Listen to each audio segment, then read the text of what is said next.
Hey, y'all, how you doing? Welcome to the secret code name moon event. It is appropriately titled The Destruction of a Timeline. And if you missed the cosmic currency that we just did on this new moon and the transits, you should catch it. All right, because it'll go over a lot of the energies coming through and the development over the next couple weeks surrounding this energy. But if you are catching this in divine time and you were just kind of guided to it, there's reason for that too. So for those not familiar with the secret code name readings, they are something that I have done here on the channel for, I don't know, 3 or 4 years now. And they are readings that are purchased by individuals, and it is their personal reading with the energies of this transit. The beauty of the secret code names is anybody can be drawn to or resonate to a secret code name. And chances are, if you're drawn to one of them stands out to you, you don't know why, there's most likely a message in there for you. Okay. You and whomever actually purchased a secret code name probably are going through some similar energy. All right.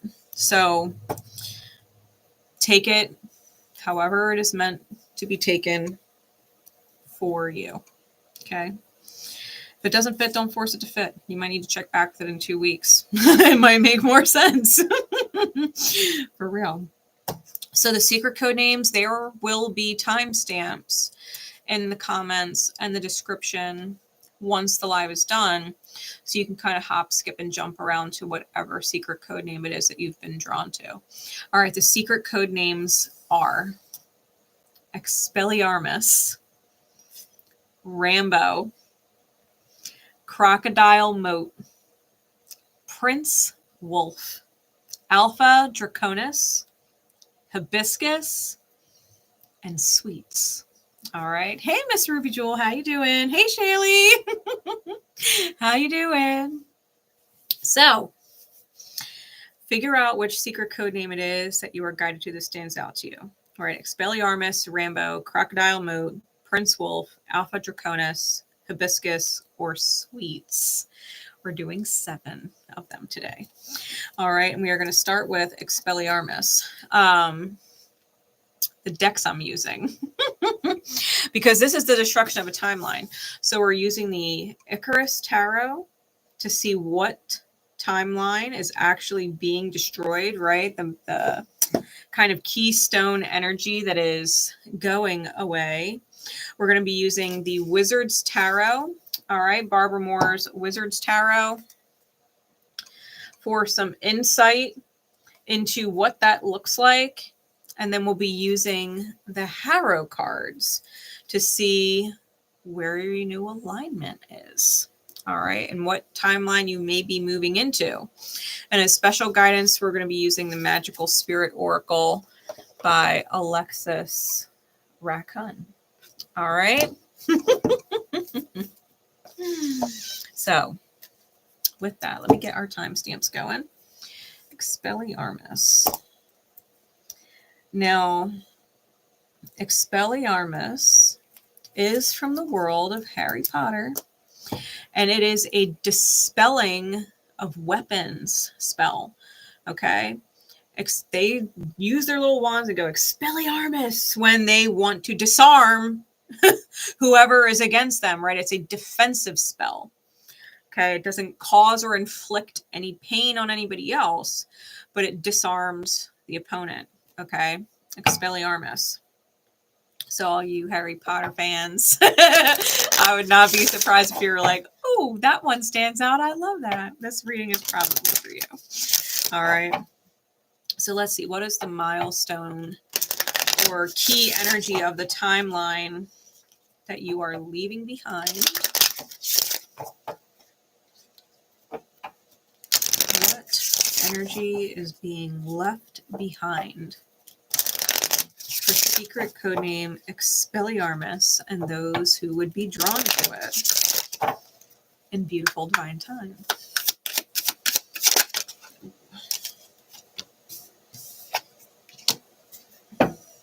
Okay. We've got Judgment with the Star. What does this look like? The Five of Cups. What else? The Moon.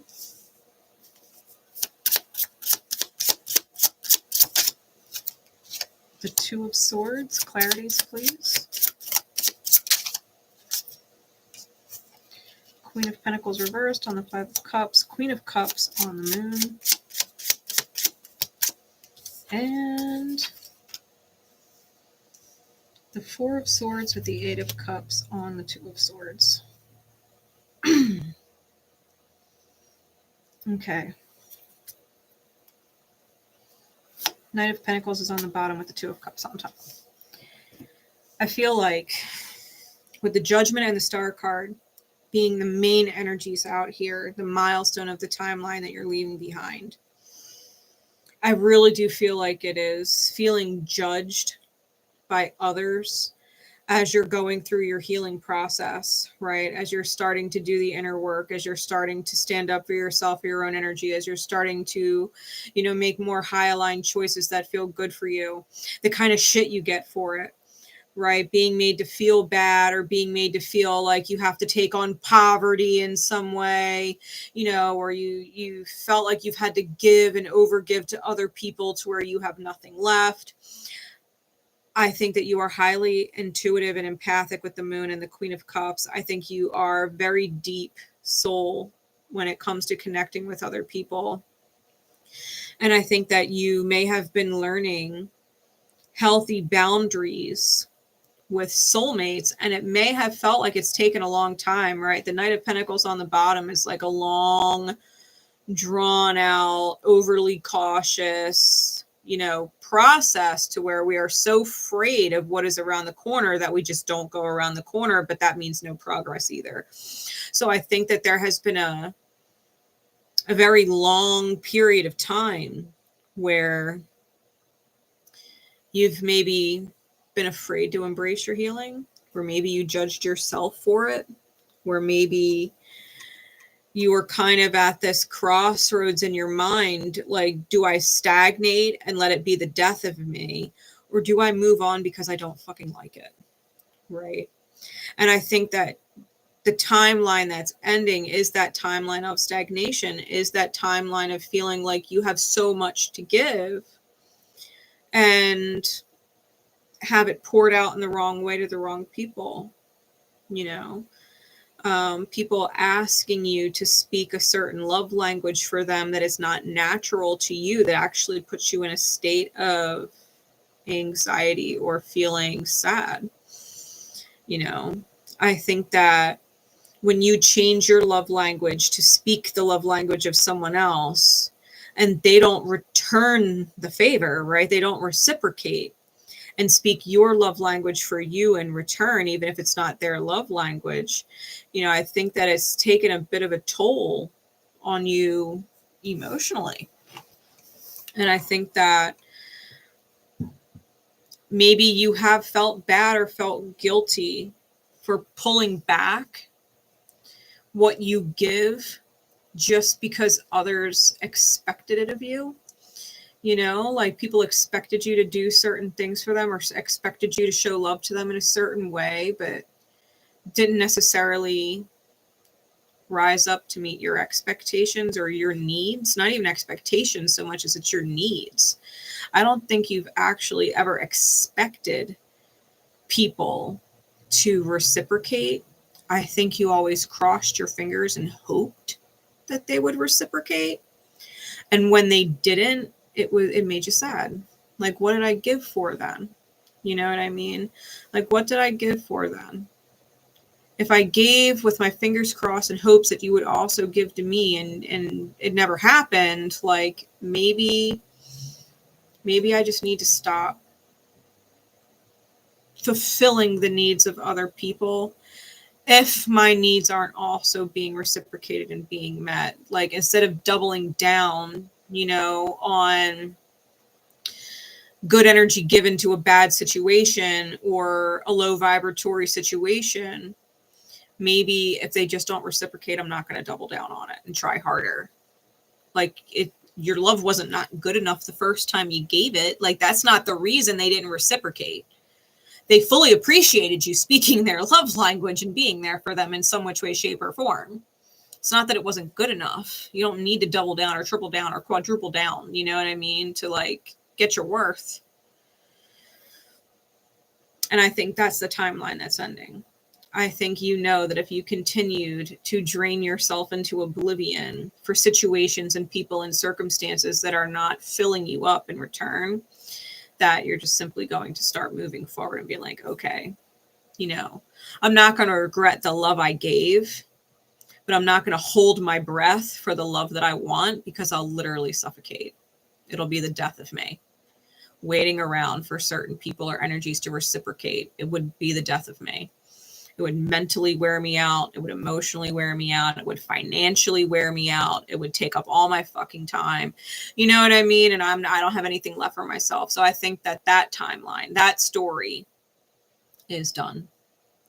I think you know your value.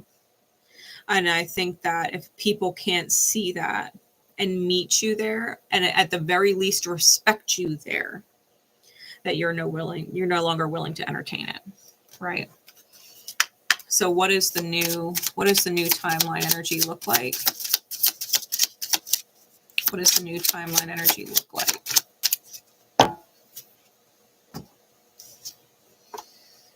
The cyclone in reverse. The cyclone in reverse. All right.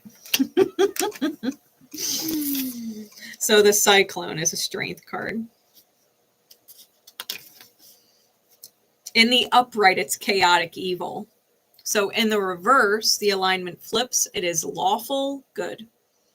Okay. The cyclone in the upright. I'm going to read you the upright before I break down for you the reverse energy, right? The cyclone is a force that tears through whatever it meets. This disaster does not come in the course of natural order, but is one that comes from plots of intelligent beings. The cyclone signifies war, arson, other plans that destroy everything they touch. Misaligned, aka in the reverse, this card can indicate renewal after a blustery trial. Your new timeline. The storm is over. The storm is over. You know, when we go through chaotic evil, it feels like we're getting hit from all sides, and it's unwarranted. Like, there's no reason for it, right? Chaos is not order, which means you've been getting hit with this negative energy. It's felt like you've been getting hit with this negative energy for no fucking reason. Right? You don't feel like you deserved all the shit that you've gotten hit with people. Whether it's something that is seemingly dismissible and small, like being disrespected or having people not reciprocate to you, or people outright going out of their way to hurt you for no fucking reason. Right? You've been dealing with the cyclone. You're moving into the release of it. A lawful good alignment. Lawful being divine order, meaning it's contracted to be good, right? It's contracted to be good. And I think that is something to look forward to.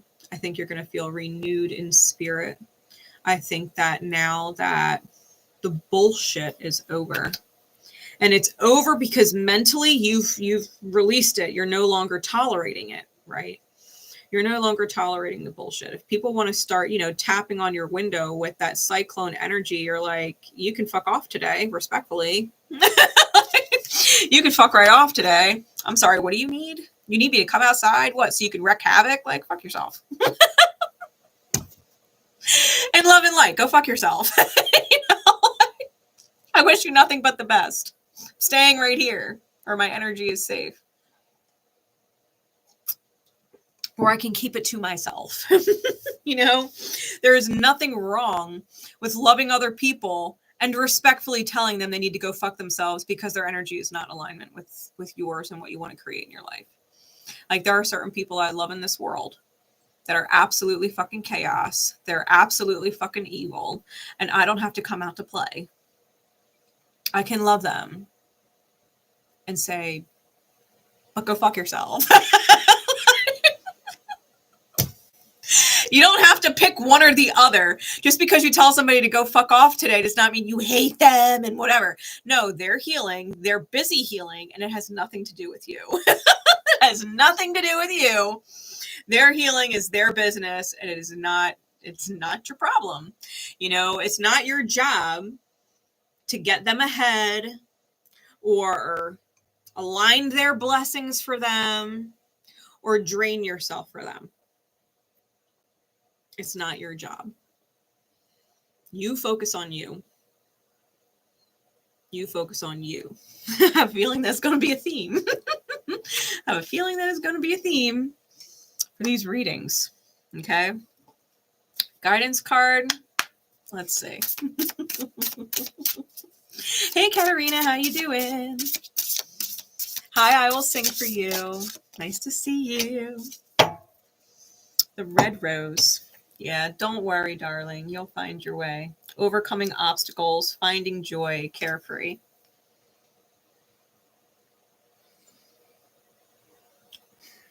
Remember to stop and smell the roses.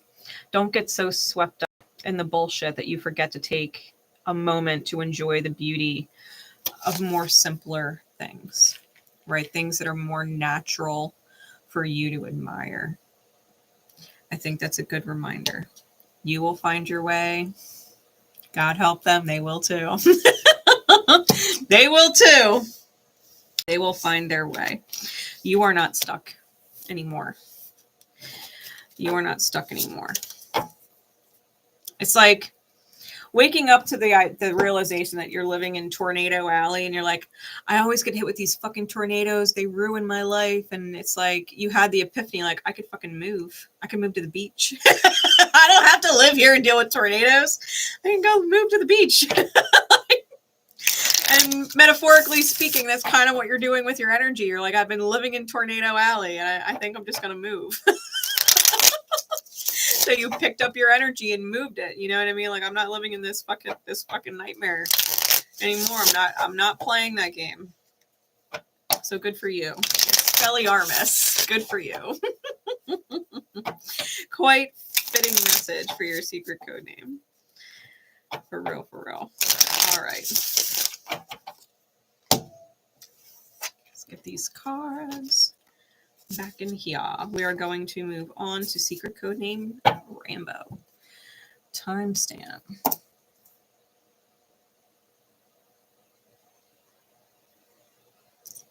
Okay. So secret code name Rambo. Yes, like the Rocky movie.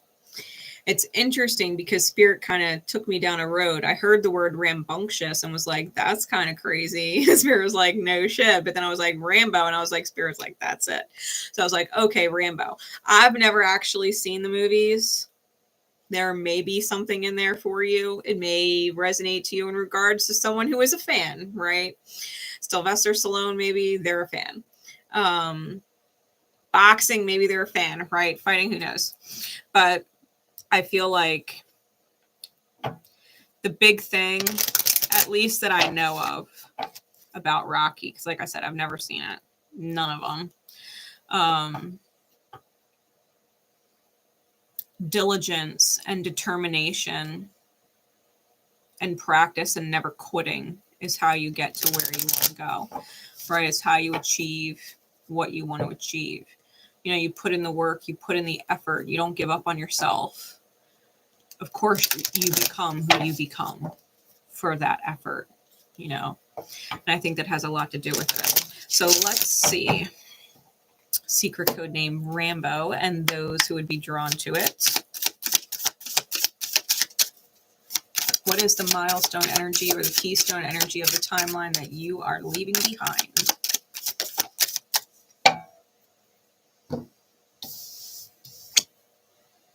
The Empress. The Empress.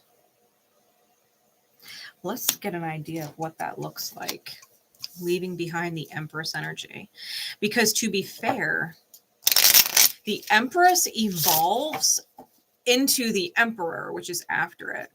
So you might be going from a part of life where you're constantly receiving, meaning life is happening to you, but not necessarily because of you, right? It's this feeling like you have no choice but to receive the life that you've been dealt.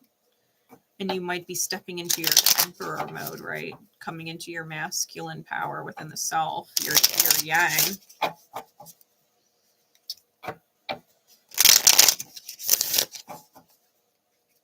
Let's see, what does this look like?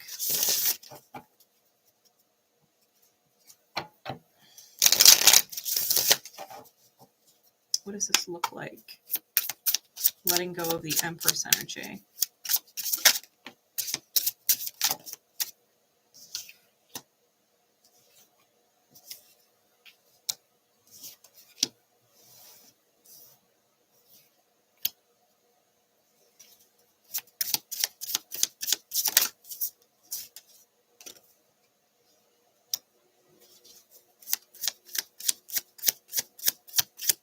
Yeah, feeling like you can't defend yourself and being at war with that reality.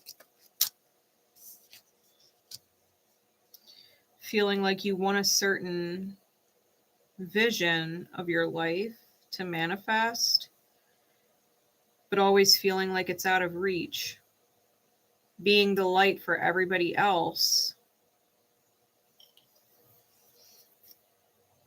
Yeah, the world on the bottom and the devil on top.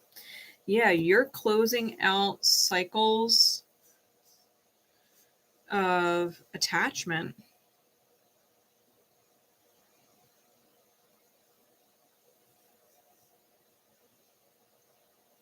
You're closing out cycles of obligation. That's double Saturn energy.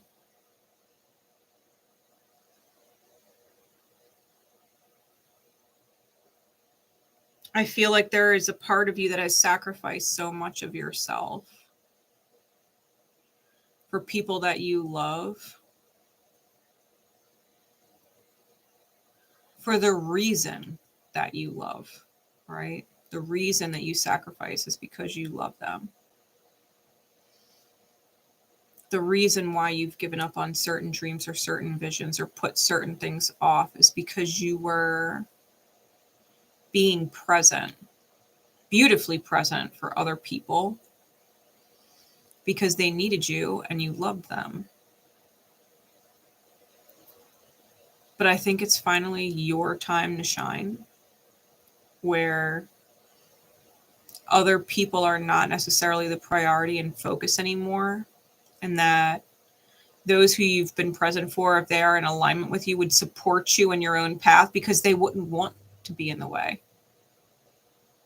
They wouldn't want to be the reason why you don't live your calling, live your best life. They love you and appreciate you and all that you have sacrificed for them, but they don't want to be the reason why you sacrifice yourself, kind of thing. And those who would be upset that you are choosing yourself, I feel like all the more reason why you should choose yourself. Because you have a certain life, even if it's just living a certain feeling, right? Even if it's not necessarily, well, I want this house and I want this job and I want this car. Like, you have a certain feeling that you have set as a goal.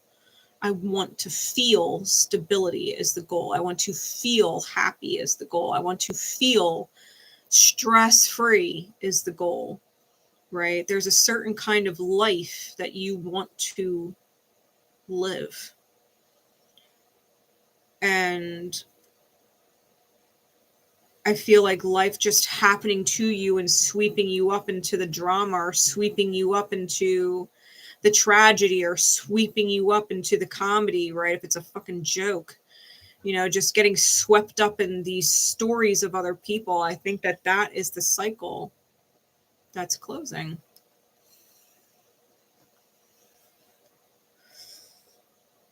Right? Because it's not your job to get other people ahead or align their blessings or drain yourself for them. It's time to focus on you, right? It is time to focus on you. So what is the new energy that you're coming into? The new timeline, the dance. Oh, the stars are aligning. Oh, the stars are aligning. The divine dance.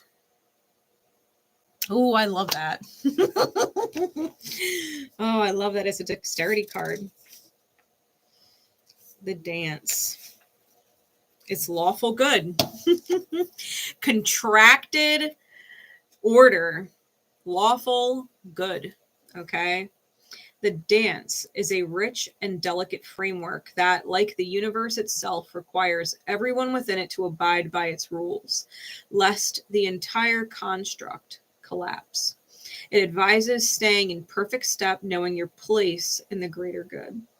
Anyone who would step out of the pattern does so at their peril. Like, you've been living out certain cosmic alignments, like your birth chart, right? You were born with a very specific birth chart for you. You have been living out certain things. You have been doing certain things, these good deeds for other people, this being the light for other people. You've been contracted to be the light for other people. And now it is your time to focus on the light for yourself. The time that you've spent maybe repaying certain debts is done. Your debts are paid in full. Your debts are paid in full. You don't have any karmic debt. You're free. Karmically, you're free. You don't owe anybody anything. You've paid off all your debts. Now you get to focus on you. You made good on your word. You made good on your honor to repay certain debts. You've honored that. And now you are literally contracted to shine for yourself. You can do whatever you want. You can do whatever you want. And I guarantee you're not creating more debt. That is not the goal. If one thing paying off debts teaches you is that you don't want to make more of it. Right? Once you get out of debt, you're like, fuck that. I'm never getting in debt again. That shit sucks. You know? And I think that that's essentially what you're doing.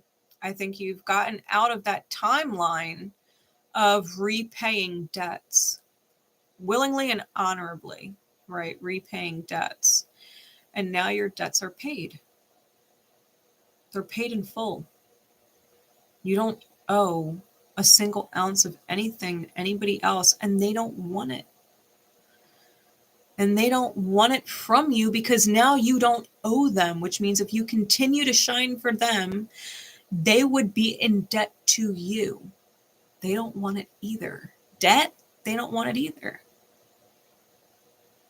They would rather see you shine, especially those in alignment. They would rather see you shine. Anybody who wants you to continue paying them for a debt that's paid off, like, no, you need to keep paying me. It's like, bitch, shut the fuck up, sit down. You got what was due to you. It's done now. Like, you don't get any more. Because promise you will pay me back, right? Promise you will pay me back. Maybe I don't want you to pay me back. Maybe I don't want it at all. Maybe I just want to continue on my life with no energy exchange, right? I think that's where you are, though. I think that your chart has reached a point in the transits, the way they're aspecting for you is to be done. Done with your debt. It's over. You don't owe anybody anything anymore. And you don't want people to owe you either, because that just means you're obligated to receive later. You're like, it's cool. Like, nah. Like, I don't owe you. You don't owe me. We're both free to figure shit out the way we want. I think that feels good. I think that feels good. You are debt-free. Debt-free. Let that sink in. You are debt-free. All right. What is the guidance card, please? For secret code name Rambo, those who are drawn with.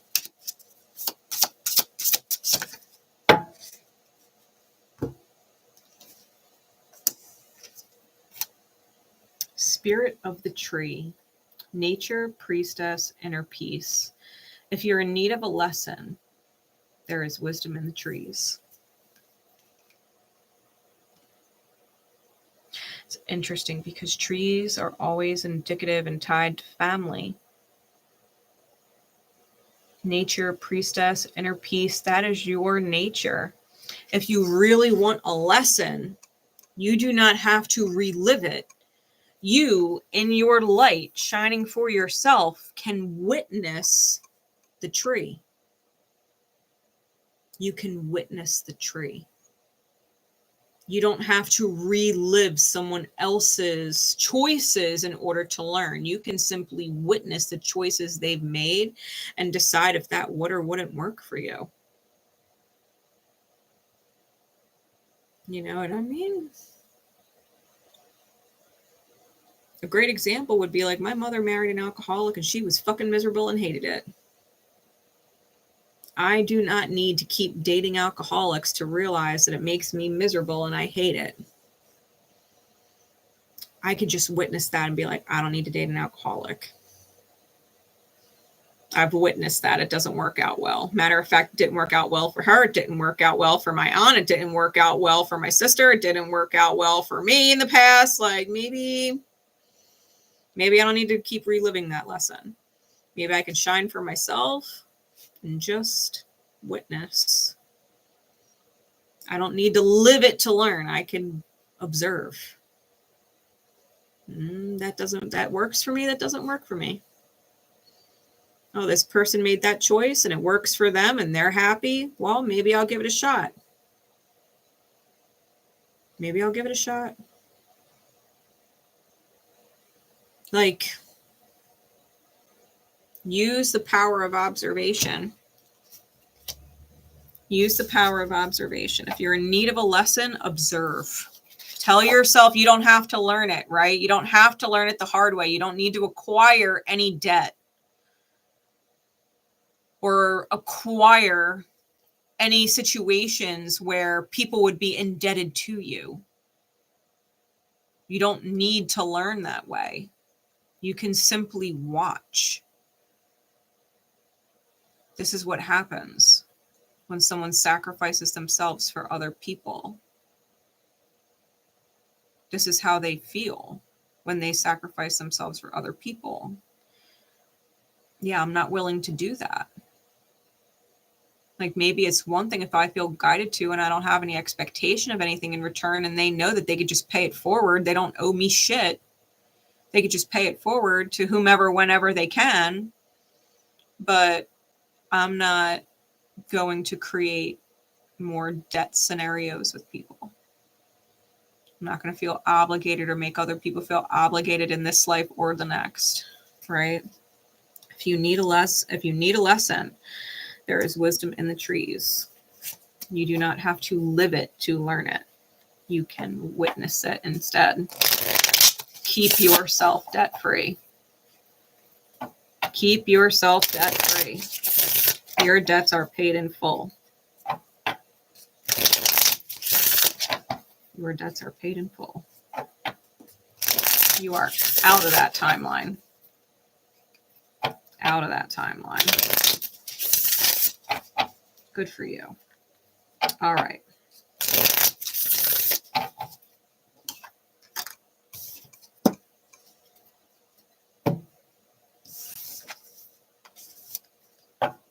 Moving on, a secret code name, Crocodile Moat.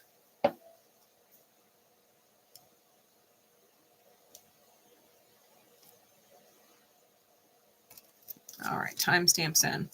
And it's interesting because I was talking to the individual who's reading the sis, right? And the original words I heard was Sweeney Todd, like the movie. Now, I've never seen the movie, so hearing the name like that, you know what I mean? It's no different than Rambo. Like, I've never seen it, but I heard Sweeney Todd, and I looked it up and was like, all right, Spirit, give me a visual on what that energy is. And it showed me crocodiles in a moat. And I thought,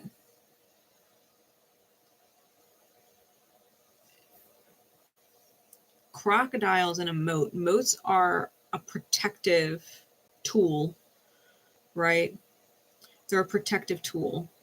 And people have designed moats in all different ways over the course of time. Some moats have like spikes sticking up in the bottom underneath the water. This one had crocodiles patiently waiting to eliminate any threat that could potentially try and break through the fortress, right? And it's not sunshine, fluffy rainbows to watch crocodiles tear something apart, right? It's quite a scene. It's a bloodbath, you know, watching someone get ripped apart. But I feel like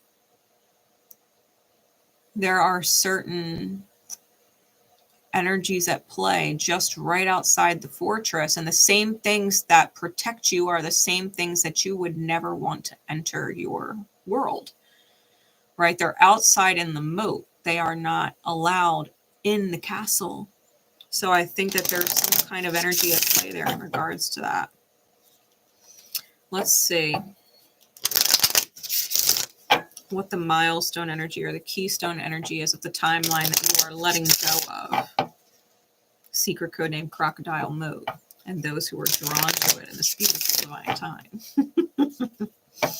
What is the keystone energy of this timeline that is being destroyed, right? The destruction of a timeline. The Hierophant.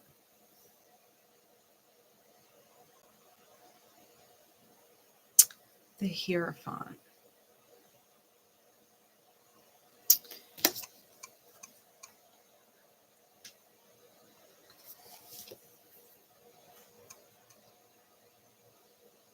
This is a cat and a mouse. And thinking about the crocodiles in the moat, it's like the Hierophant being a teacher, the cat, when the mice would get into the house, the cat would teach the mice that they should have never come into the house. They should have never come in here. Their place was outside, right? The mice are better suited in the field. They are not welcome in the home. The cat will teach them that. I think that you are no longer needing to teach the mice their place. They can stay outside like the crocodiles in the moat. They can stay outside. They can't get in to the castle. I think that you are retiring as a teacher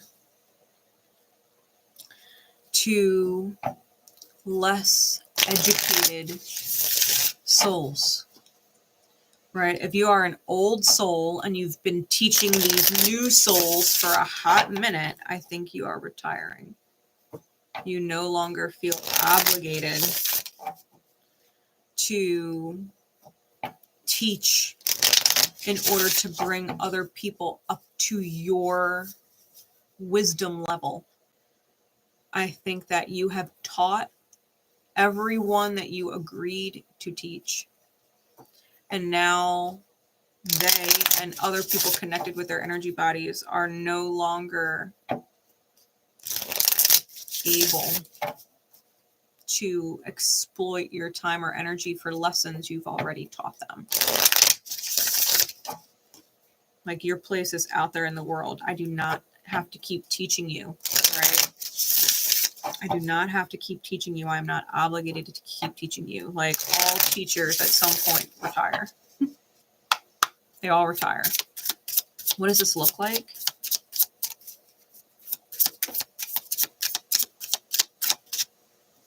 Teaching is grueling sometimes. Tell me if I'm wrong. Any teachers in the house would know that teaching is not for the faint of heart or mind. We've got the King of Cups in the reverse, the Nine of Pentacles, the King of Pentacles, the Tower in the reverse, the Seven of Pentacles in the reverse, and the Ace of Wands.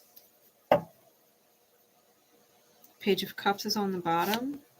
Seven of Wands is on top. You're learning new material. You can't be bothered or busy teaching other people anymore. Like, you've taught them all that you can teach them. Now, if you want to continue to teach at a later date, you have to go learn. You know, it's like going from being an elementary school teacher and knowing certain things and deciding you're going to go back to school, or you're going to go back to college, right? Divine college, and educate yourself in new experiences and new wisdom, so that you're not teaching little children's souls anymore.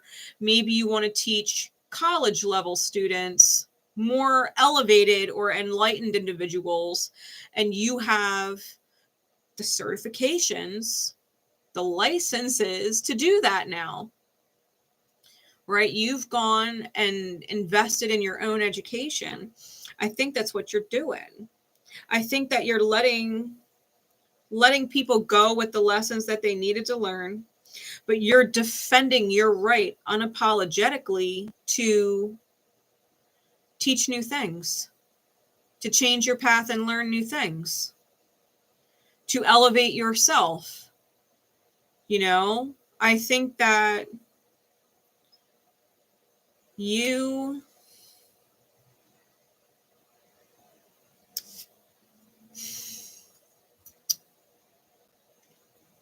when you feel the Tower coming, your emotions get all kinds of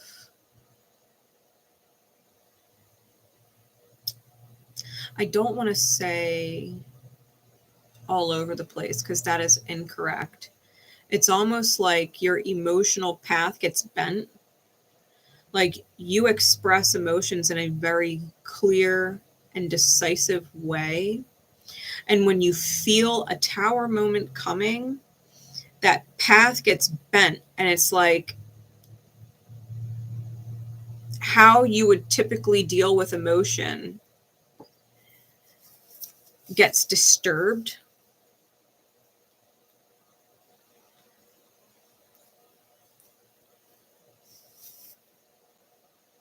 And when your emotional trajectory or output gets disturbed and you feel wobbly or out of control of your emotions, even if they're not really out of control, it's just not the way that you would prefer them come forward. You feel like you're so close, but not quite there, like close but no cigar. You know what I mean? Like, you got so close to achieving what you wanted to achieve, teaching, and the lesson didn't land because you were anticipating the Tower, and it was almost like a distraction. And maybe you lost emotional control for a split second, long enough to reflect poorly on the point, you know, as teachers, we're always trying to get a certain point across, right? A certain lesson across. But it's like having that one kid in the classroom that is always distracting from the lesson. And maybe every other day teaching a certain lesson, you can ignore it. You know, the lesson goes through the way it's supposed to go through. The people who need to learn what they need to learn. And then one day this person is acting out in class and it's literally taking away from the lesson. Even if you are not blowing up and losing control, the fact that you blipped for 1 second and maybe told that kid to just stop, just stop, right? Just fucking stop.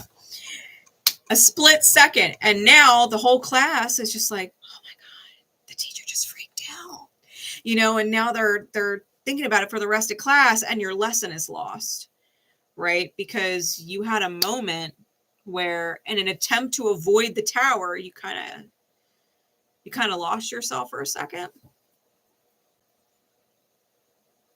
And the point is lost because now everybody is focusing on that second lapse versus the lesson in its entirety, right?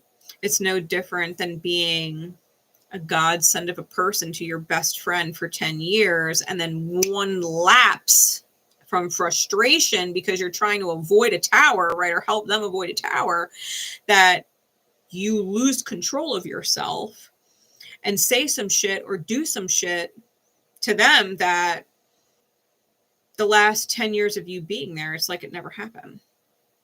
Now the only thing they could focus on is that moment in time where you had that lapse of emotional control and the lesson is lost or the point is lost. And I think that what you're realizing is maybe you're teaching the wrong grade. Maybe you don't need to be teaching baby souls anymore. Maybe you've been there, done that, taught that lesson over and over and over and over and over. And these motherfuckers keep getting held back and you're still teaching them the same lesson to the point that it's like, you wish they would just fucking get it so you could stop teaching them. And maybe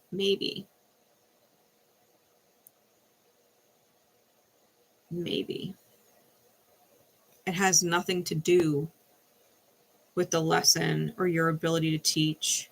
Maybe it has everything to do with their willingness or their ability to learn it. And maybe you're tired of teaching people who think it's funny to upset the teacher. Maybe you need to teach more mature people, more spiritually mature people, right? You don't get a college classroom of individuals and someone is sitting there throwing spitballs at the back of Susie's head. They're fucking, you know what I mean? They're not little kids. They're not sitting there tapping on their desk and tapping at their desk like they're about to explode because they're fucking adult. They're beyond the age of feeling caged in, panicking inside of a classroom as a little kid. Right? They're more self-aware. They're more self-accountable. They take more responsibility for themselves. They're not ignorantly rude. They're consciously aware that the things they do affect other people and they choose not to have their energy affect other people. They'd rather learn. I think you're moving into a time where you are teaching people who want to learn and getting out of that, right? The timeline you are moving into, we've got a Rakshasa, a crocodile. A crocodile, right? What are the fucking odds? The Rakshasa is an intelligence card. And he is lawful evil. Contracted evil, right? Going into your villain era? Is that what it is? Okay. The Rakshasa is the card of dominance and mind control. The creature sitting serenely upon the back of the slave indicates an exterior force imposing itself upon another being's mind. On occasion, the quote-unquote slavery is literal, but more often it is a mental enslavement to a force or idea. So when you way I'm getting that energy, if you are in fact the crocodile and teaching that lesson, right? This is what I hold sacred. This is what I hold dear inside the fortress. It's my energy. My energy is in the fortress. If you do not come to the door and knock respectfully the right way, you're going to get the crocodile. Any other way you try and get in, you're going to have to go through the moat. And if you go through the moat, it's going to be the crocodile. You're going to meet the Rakshasa. You are not allowed in my energy unless you approach it respectfully the right way. You want my wisdom? I will teach you. You want to play games? I'll chomp you down and spin around and rip you to shreds. You don't know who you're messing with, right? You don't know who you're messing with. This is not a game. I'm not here to play. I'm not here to be taunted. I'm not here to be manipulated. I'm not here for you to sneak up on and take advantage of and drain. I think you're moving into a bit of a beautiful villain era in which people will learn very quickly that they have entered the wrong house. Right? They have entered the wrong house. Now there's rumors going around like, hey, you can't mess with this person like that. She'll rip you alive. Right? And it's not that you're doing it maliciously or ill-intended. It's okay. If you want a hard lesson, I'll teach you the hard way. You need a hard lesson? Okay. I'll teach you the hard way. You're welcome. You're not allowed to invade other people's energies. You're not allowed to sneak in and steal. You're not allowed to do that. That's a hard lesson you're going to have to learn, and you're going to learn the hard way. Make sure that lesson sticks, right? Make sure that lesson sticks. This is getting away from the idea of gentle teaching. It's like going way old school back in the day where like the nuns used to crack the ruler on the back of your hand, right? Or get you on the wrist. Like nuns were fucking wild back in the day. But it's kind of like that. You want to disturb my peace. You're asking for a hard lesson, and you're going to learn the hard way. I'm not the gentle teacher anymore. You know better by now, right? You know better by now. Spiritually speaking, you know what is and is not acceptable as far as high and low alignment goes, right?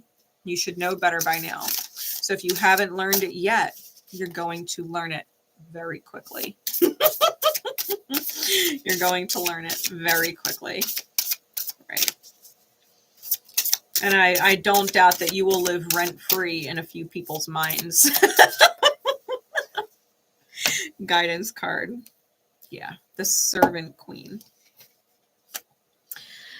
Divine, magnetic, and valuable. You are worthy of beautiful things. You are worthy of beautiful things. You are divine, magnetic, and valuable. And to be fair, when you glow like that, when you glow up like that, right? When you choose to spiritually educate yourself and evolve, you are magnetic. You are valuable. And motherfuckers, assholes, bitches get attracted to it. They want it.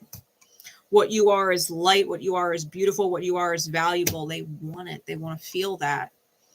But to them, the only way they could feel it, the only way they can have it is if they take it from you. You are the Rakshasa. Take what from me? Take what beauty? Take what value? Take what peace from me? Silly little soul. Silly little soul. I'll pray for you. I'm going to pray for you.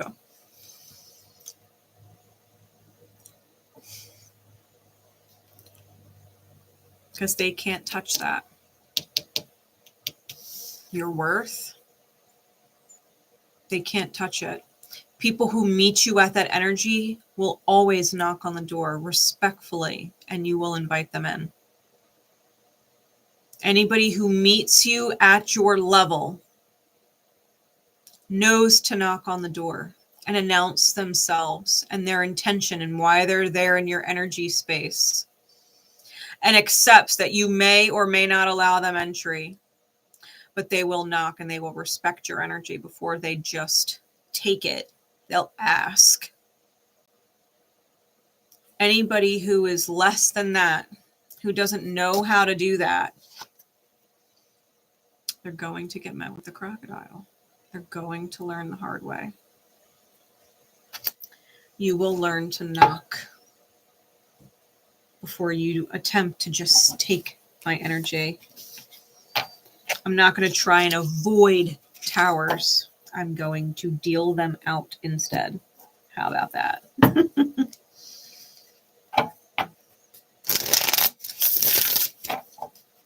I'm not going to avoid towers, but I will deal them out instead.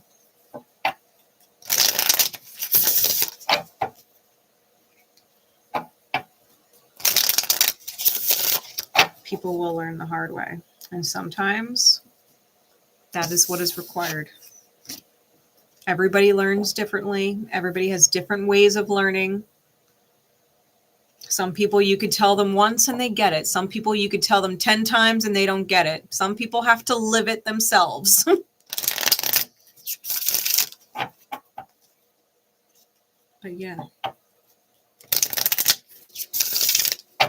I think that you are in a position of serious power. I think you're in a position of serious power.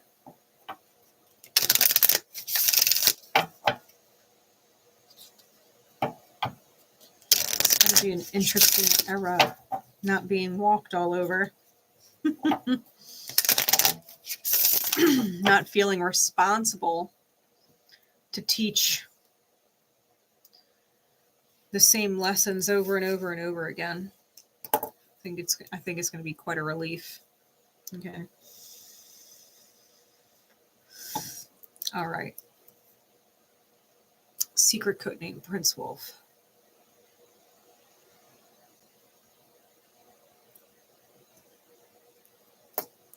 Secret code name, Prince Wolf. Now, the visual that I got for the secret code name, it looked like a werewolf in front of a moon, but the wolf was elegant and beautiful. Like, it didn't appear like the typical werewolf you see at Halloween, like, you know, like it was actually quite beautiful and elegant. It had this presence of power, respect, and admiration. Almost like royalty, right? Which is where that prince energy kind of came from. It felt like that. And that was where I got the secret code name. So we're going to see what comes out for you. Secret code name, Prince Wolf. And those who are drawn to it in this beautiful divine time. What timeline are you leaving behind? What is being destroyed? What timeline is being destroyed with this new moon? What timeline are you saying goodbye to?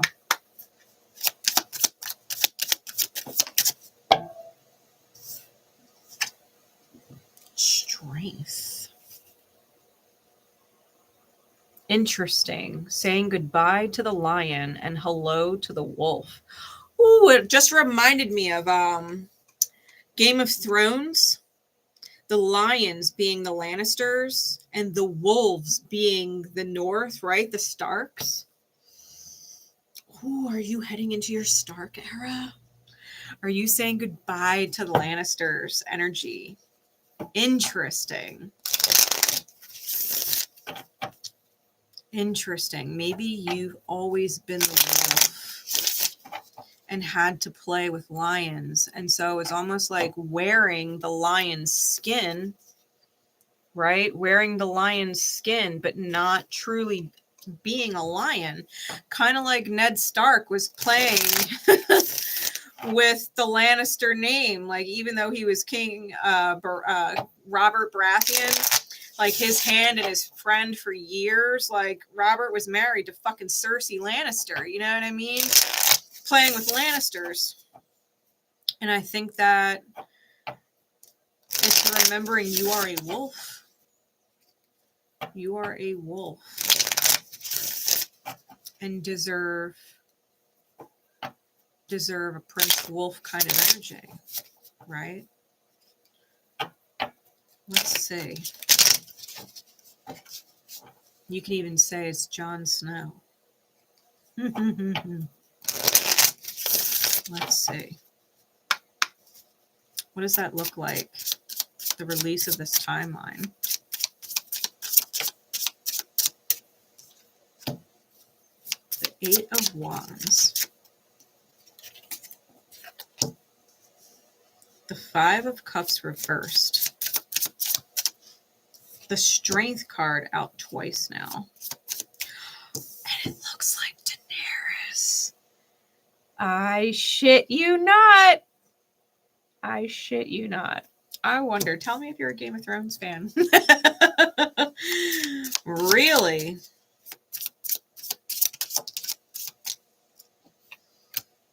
The Knight of Cups in reverse under the Eight of Wands. The Six of Cups reversed under the Five of Cups reversed. And the Six of Wands under the Strength card. Temperance is on the bottom. And the Magician's on top. Oh, that's that Sag and Gemini dichotomy going on, that polarity. Temperance, that's Sag's energy. The Magician, that's Gemini. Could also be Virgo, but with the transits going on right now, that is Jupiter and Gemini and the Sun and Moon and Mercury and Sag. Listen. The Six of Cups in the reverse on the Five of Cups reversed. You are willing. I think you are willing to go out on a limb for doing as you're guided, no matter what that means, right? No matter what that means. You're not going to play by the lion's rules because the lion wants you to be a certain way. I feel that your victory is remembering your birthright to alignment and your own inner magic, right? Hey, Lost Soul, how you doing? Glad you have found yourself here. I feel like, ooh, this is interesting. The Six of Wands. It's like an orc or a goblin has been beheaded. It's in this magic bubble, right? The magician or the wizard is actually like holding it up and showing that the demon's been defeated. Kind of vibe. I think you are well aware of who the enemy is.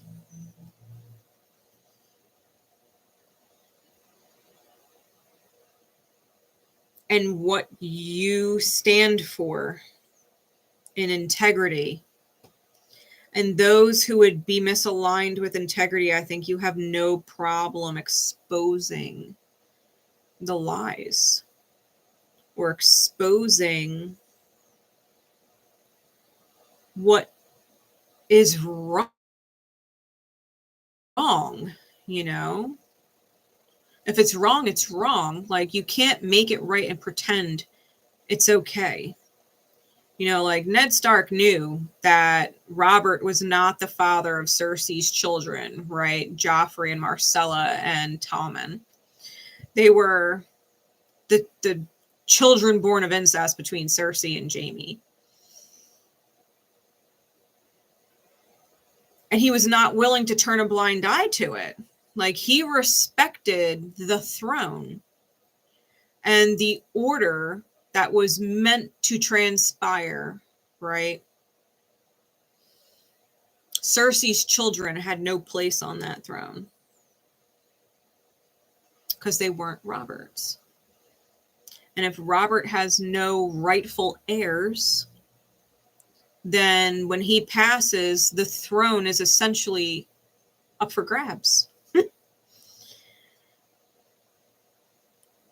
It was not rightfully hers or her children's. The Lannisters had no business holding the Red Keep. And I think that's what you're kind of standing on, like the release of this timeline. If it's not right, it's not right. And you're not going to pretend that it is just to keep the peace. You're not going to let a lie rule your life or your world. You're not going to base your life off of a lie. And I think that there are people who are deeply loyal to you that support you in that truth and wanting things to be right. And I think you are taking on that vibration for yourself. I know I need to get up early too, Risa. I'll see you next time. But yeah, I think that where you are, you understand who is truly meant to live what they are meant to live, and that they can't pretend, right? They can't pretend. In a very real life scenario, it's almost like a narcissist coming off and playing it off like they're the most important person in the world. What they're choosing and what they're doing is right. It's the most important. It's the best outcome. It's the best path. It's the best fill in the blank. And you need to listen to them. And you're like, no. Like, there is nothing right about what you're saying.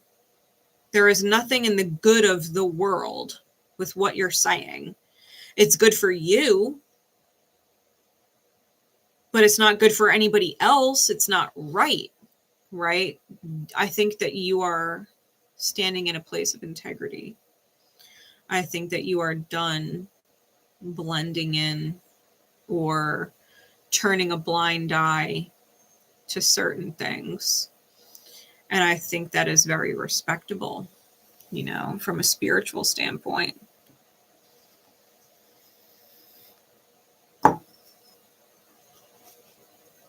It's almost like you understand that Saturn is sitting in square to Jupiter and the sun and moon and Mercury. And you know that lies are for cowards. Lies are for cowards, afraid to face life, that they want to live in some Delulu world where everything bends to them so that they don't have to accept who they are and where their actual place is and where their actual alignment is. You have to be honest, because it's only going to be karma that backhands you later. You know what I mean? Like, you're not willing to take that slap from the universe because someone else wants you to. It's like, no. If I had to choose between getting slapped and you getting slapped, I'm not taking that hand for you. I'm not taking that hand for you. You done earned it. You can get it. You know, I'm not going to take it for you. No offense, but you're not worth that. You're not worth the karma I would pay for you to live in Delulu world. Not worth it. All right. What path are you finding yourself on? What new timeline? Yeah, because you're getting all kinds of intuitive pings that you don't need to be nice about it. You don't need to fluff around either. Like, ooh.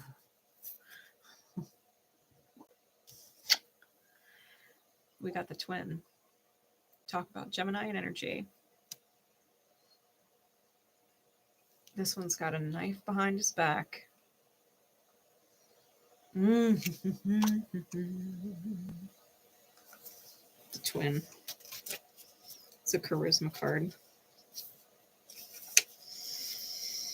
The twin is neutral in alignment. The twin signals duality of purpose or identity. This doppelganger can also mean indecision, as a person or group wavers between very different options. It can also mean divided loyalties abound. The card makes the harrower wary, as it can also mean the entire spread has a hidden or reverse meaning. Okay.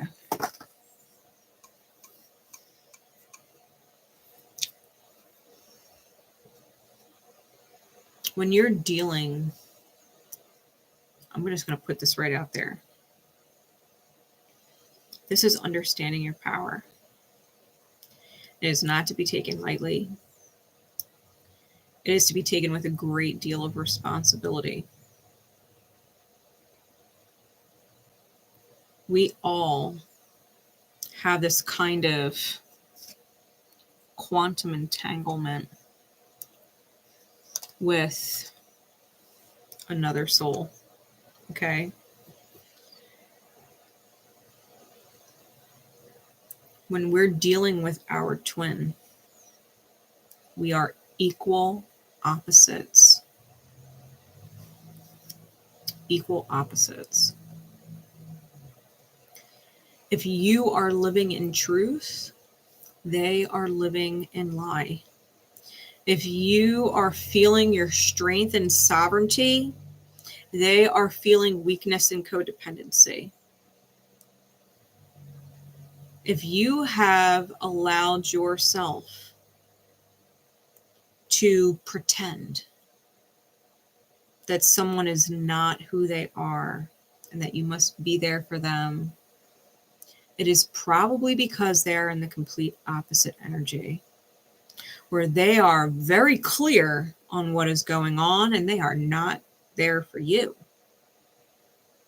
right? You might be in a state of delusion and service, but they are in a state of clarity and selfishness, or taking on the service with no thought to return the service.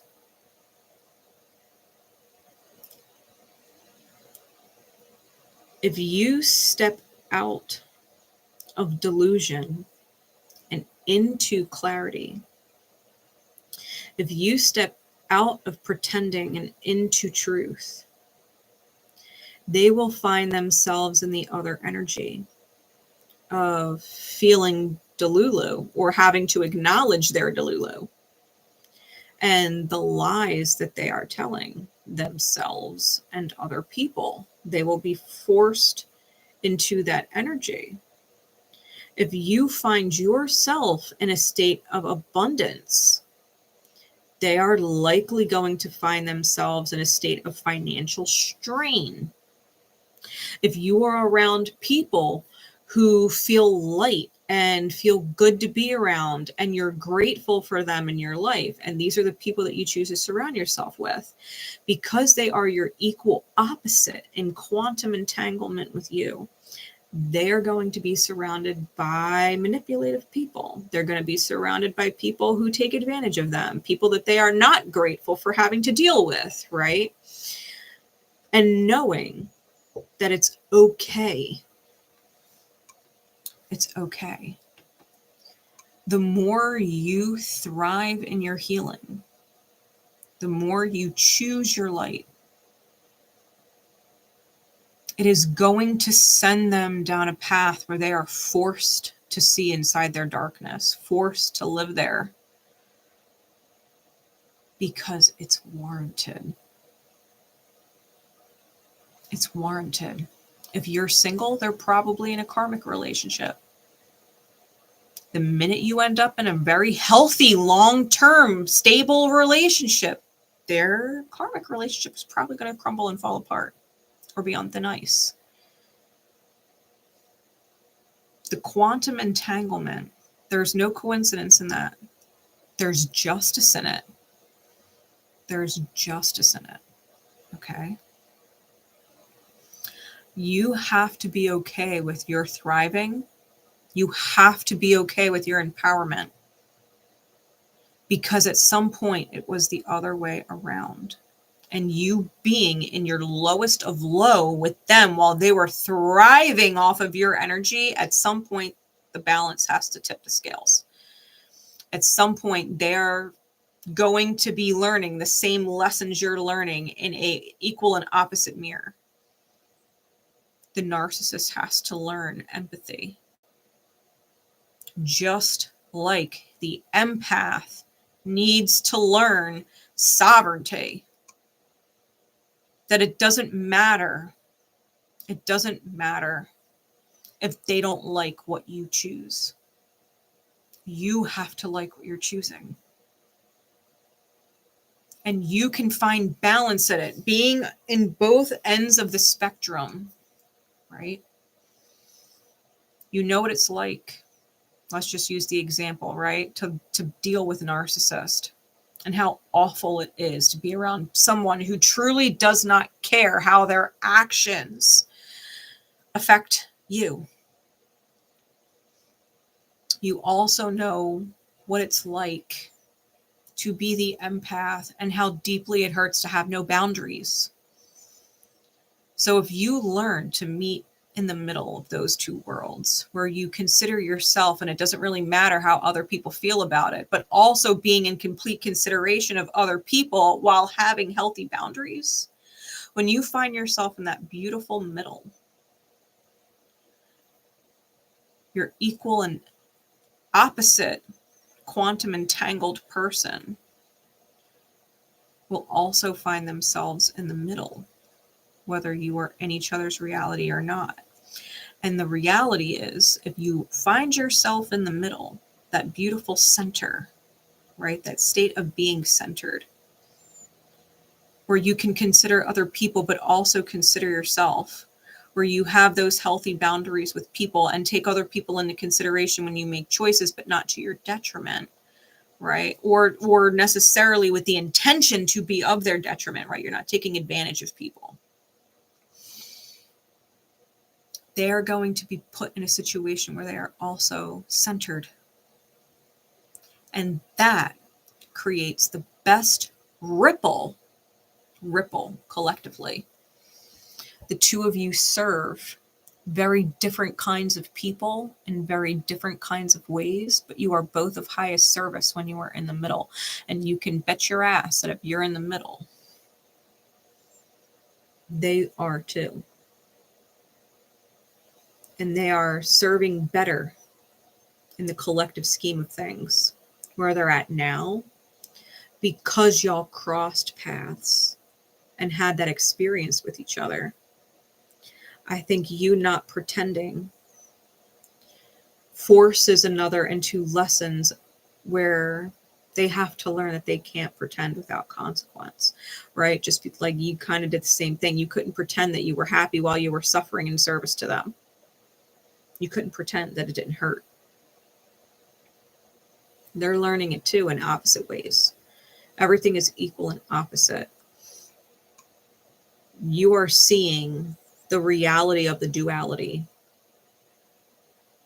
for what it is.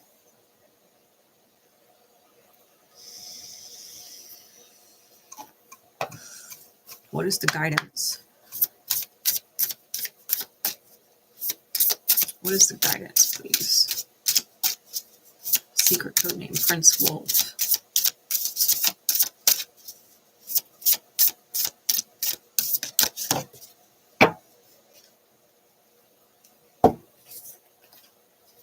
Magic mushroom. Miracles. Fairy energy opening up. Stay open to the good and beautiful things.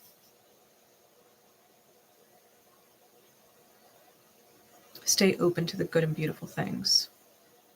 I had a whole conversation about that during the cosmic currency. A whole conversation about that.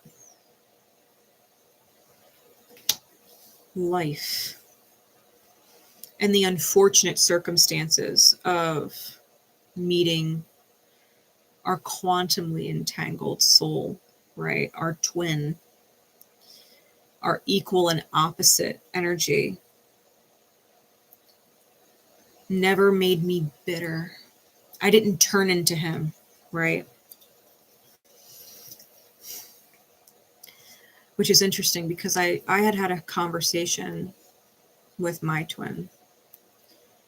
Not you, Lala. You're my better twin. But the person that I always considered my twin flame, like back in the day. I had a conversation with him towards the end. After or right before, I think it was right after, I told him that I didn't want to be with him anymore. And he said, "You're going to turn into me. You're going to be just like me, you'll see." And I had been staring at the wall, kind of disassociating for a while, because he just liked to fucking talk. And when he said that to me, I turned to him and I made eye contact, like looked him dead in his face. And I said, "I will never be you. The equal and opposite. I will never." Lying to people, taking advantage of people, being out for myself because people are evil and horrible and use me. Like, no. That is not the belief system that I'm going to adopt. We're not going to play the flip-flop game. I took valuable lessons from my experience with him and improved on myself. Understanding my worth and my value. Knowing what I don't want to be. Not him and not the old me that accepted him. I didn't want to be the bleeding empath anymore. And I never wanted to be the bleeding narcissist, just bleeding all over other people. I'm not going to hurt other people. Like, I even had a gentleman come into my life, and being the astrology buff that I am, I asked him for his birthday and his birth time, and he knew, which was awesome because I totally read his chart. And I did the synastry, and I was like, wow. Like, I saw the polarity. And I was like, he would be the empath and sacrifice for me into oblivion. He would. I recognize the alignments. If I wanted someone there for me, willing to sacrifice for me, suffer for me, because I was the most important, I could have had it with this person. Someone who would love me unconditionally to their own detriment until it damn near killed them. And I told him no.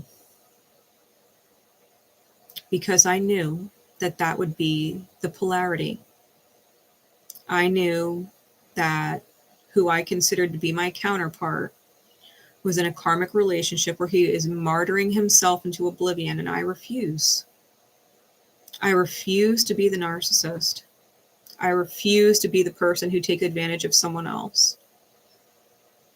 Just because he would sacrifice himself into the ground for me does not mean I'm okay with that. I don't want him to suffer for me. Doesn't make me feel good. Like, yeah, am I going to get all kinds of perks and benefits in my life because I have this person willing to sacrifice themselves for me? Yeah, but what is the cost? My integrity? Who I am? My honor? Absolutely not.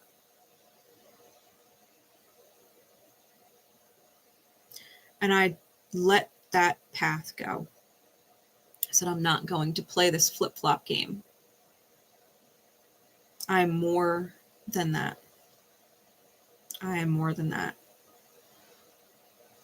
And if that means that my equal and opposite partner in this quantumly entangled soul situation cannot martyr himself into oblivion,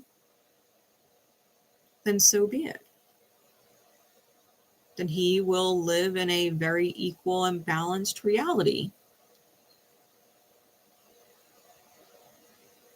Just because I suffered with him doesn't mean I want him to suffer.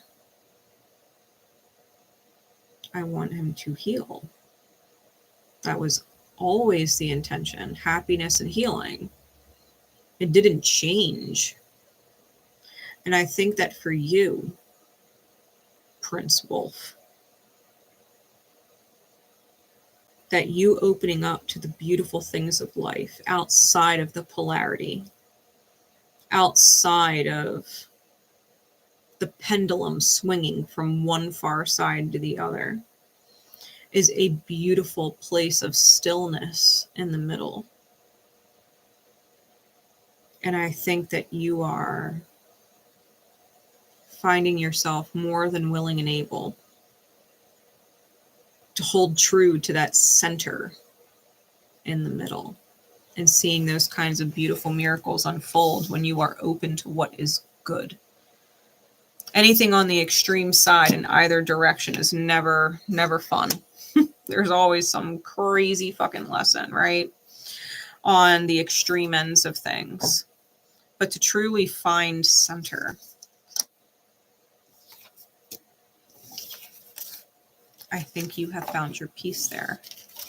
And if you are meant to find your peace there and attract another soul into your life, yeah, your counterpart will probably end up single, but at least they will find themselves at peace being single.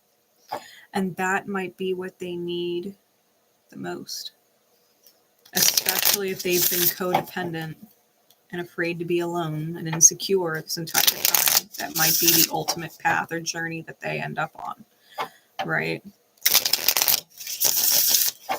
And vice versa. And vice versa. I think you have found a beautiful place in the center, or at least that is the timeline that you are finding yourself on. All right. Moving on, we're going to get into Alpha Draconis.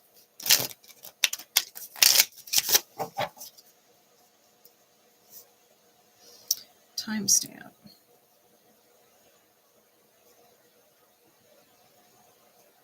Alpha Draconis.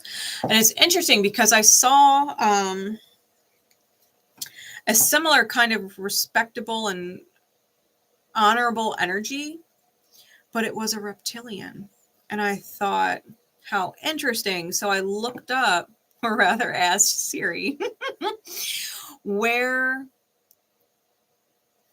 the reptilians are, supposedly what star do they come from? And it was the constellation Orion, the star Alpha Draconis. And it was almost like, because reptilians get an interesting rap for not being the friendliest to humanity, but it's almost like this one was a rebel. This one was a rebel, and it had a lot of reptilian knowledge and wisdom, but also empathized with and wanted the best for humanity. It was like a rebel. So, yeah, we'll see where this goes. We'll see where this goes if you were drawn to the secret code name. So let's say, what is the milestone energy or the key energy of the timeline being destroyed that you are leaving behind? What is the milestone energy the key defining factor, right, of the timeline being left behind.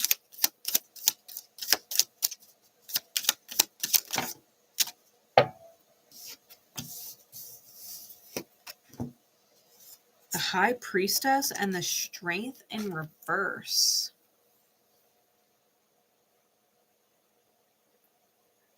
Looking at your intuition or your magic as a weakness is over.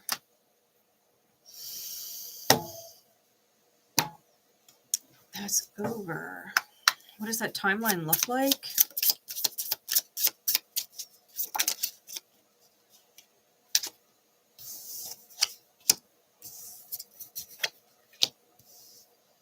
Five of Swords, Magician reverse, Knight of Swords. Lots of heavy air energy. Clarities, please. Ten of Wands, Five of Cups, Six of Pentacles.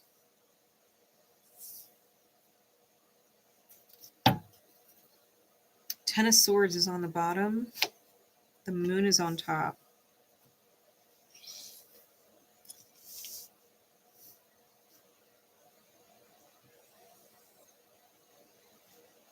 You're learning how to discern the difference between your intuition and the attraction that your wounding connects you to. Okay?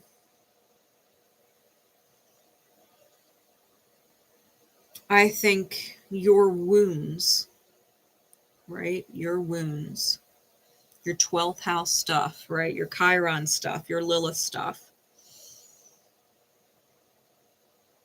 your 8th house stuff. I think you've been attracted to what is familiar, the wounds being what is familiar.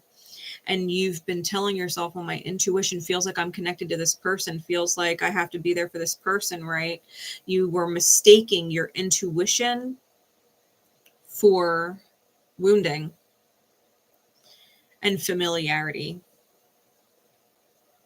Where your intuition, when you were in the midst of dealing with those wounded connections, right, was saying, I don't know, that seems like a red flag, and was being ignored. I don't know, that they said this or did that, and that didn't sit right with me. I didn't like the way that felt, and you ignored it or pushed through it, right? Your intuition is different than the attachment that our woundings create because it wants to relive in familiarity, even if it hurts. Your intuition is not your weakness. You deemed it as a weakness because you were like, well, why would I be attracted to this person? Why would I be drawn to this person? Why would I pour so much into this person and sacrifice myself for this person? Whether it's a romantic connection or a friendship connection or a familial connection, right? Someone that you work with, why would I care so much about them? Why would my intuition guide me to be there for them only for them to hurt me? Because it wasn't your intuition guiding you to them. Your wounds were attracting you to it. It's in watery houses, right? The 12th house, the 8th house. It's Pisces, Scorpio energy. It's watery houses. Yes, it gets confused with intuition, but it's familiar. And I think that you were confusing the two. Feeling helpless to cater to the soul burden of other people, right? Carrying the crosses of other people. When we help people and sacrifice ourselves for them to try and alleviate the weight in life that they feel, it's because we are giving to them what we wish someone would give to us, because no one ever gave it to us. The problem is that what is familiar is that no one ever gave it to us. And so we give it to people who need it because we also need it. But if they need it, it's because they don't have it to give. Which reiterates the familiarity of, I never get it. You understand? We show compassion for people who are in a place of struggle because we wish other people would show us compassion when we're struggling. The problem is someone who is struggling and needs compassion is so wrapped up in their own struggle, they are not showing compassion for you in return. They're in a state of need. So you don't get any compassion for the compassion that you give. Instead of recognizing it, right? This person is in a state of struggle. Okay. I can only give so much because I know that it's not going to be returned. Maybe I can't give any at all. Maybe I can't actually spend time there, and their struggle is going to have to be their own, and I'm going to have to trust and faith that Spirit has another way to help them because it can't be me. It can't be me. Maybe I'm here for a season and a reason, and it is not meant to be long-term. It is not meant to be something that I need to start planning my life around. You know? I think that when people play mind games with you, or they play on your emotions, or they play on your sympathies, some do it consciously, some do it unconsciously. Some people are in victim mindset and they feel entitled to your energy. Even if you weren't the one that hurt them, they feel entitled to good energy, and so they just take it. Some people do it consciously. Other people do it more unconsciously. They don't mean you any harm. They don't mean to forget about you. They don't mean to not reciprocate. But they're so wrapped up in their own selves. They can't focus on anybody else. And or they're focusing on all the wrong people because they are also in a pain cycle, which is like the key tell. If you are pouring into someone who needs it because they're struggling, and they're not pouring into you, but they are pouring into all the wrong people that are causing their struggle and not getting anything in return, like, you can't pour into that person. You can't fill them up so that they can go keep pouring to the wrong people. That's a wounded cycle, right? That's an Ouroboros cycle. It doesn't end and it never feels good. I think that you are done essentially trying to manipulate others through acts of service in order to obtain reciprocated acts of service. You know, it's the one thing that empaths in particular don't realize they're doing. Everybody knows the narcissist is manipulative, right? The narcissist is manipulative. That's a given. Everybody fucking knows that. What people don't realize is they are meeting on the same energy level, though. The empath is not all up here and the narcissist is down here. They're both on the same energy level. A narcissist is clearly manipulative. But if an empath thinks they could love someone and serve someone enough to have the other person feel obligated to serve them back and love them back the same way, well, I gave you compassion, so now you have to give me compassion. That is manipulation. You are taking certain actions in hope of receiving a certain expectation. That's manipulation. Like calling a spade a spade. That's why the narcissist and the empath are on the same vibratory level. That's why they attract to each other. They wouldn't be able to connect if they were on different levels. Like attracts like. It is literally universal law. Okay? So for an empath and a narcissist to be in experience with each other, the empath, one, has to be aware of the fact that the narcissist is manipulating them and using them. And that they are also in attempting to manipulate and use the narcissist to fill their own core wounds. Tell me that my love is good enough. Reciprocate to me. I make you important, so please make me important. I never got that before. I want you to be the one to give it to me because I'm the one giving it to you. It is a form of manipulation. And I think you're realizing that being in those states ultimately ends up yielding sadness, right? The Magician in the reverse, clarified by the Five of Cups. Whether you're the narcissist or the empath, manipulating, it ultimately results in sadness and loss. The narcissist will ultimately lose the empath because at some point the empath is going to wake up and realize that they deserve to get what they give. The narcissist will lose the empath. And it sucks when a narcissist loses their supply. They hate it. But being the empath and attempting to manipulate out from someone what is not natural of them to give you because you've attracted it from a wounded state yields and results in sadness too. Manipulation doesn't work out well, no matter what far end of the spectrum you're on. And now that I think that you're becoming aware of this and learning this, you're like, oh my God, I got to teach everybody.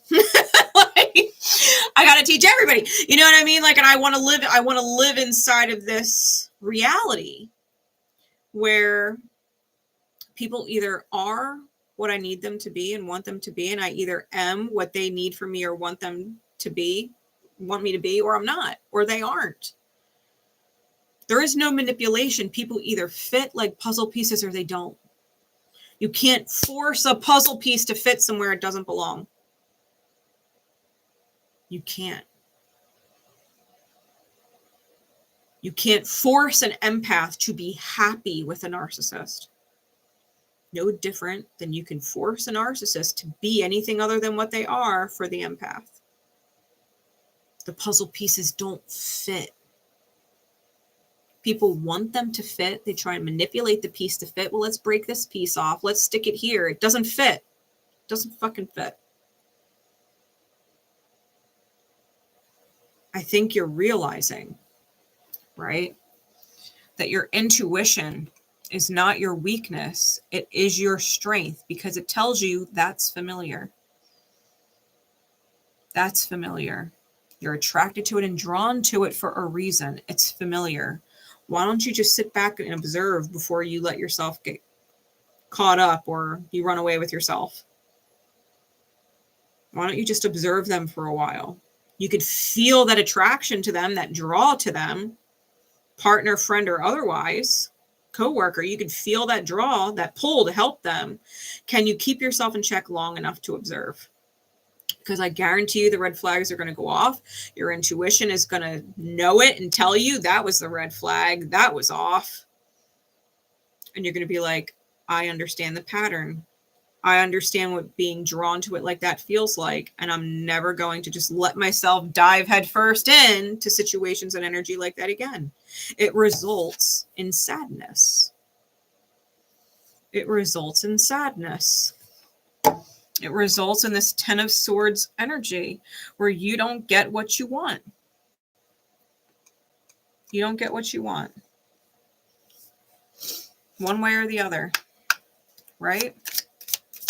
One way or the other. What is the new timeline you're hopping into? Oh, that is too many. What is the new timeline you're hopping into?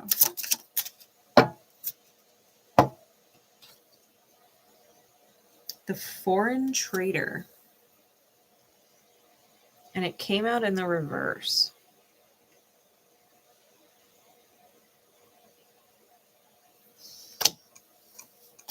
It's an intelligence card.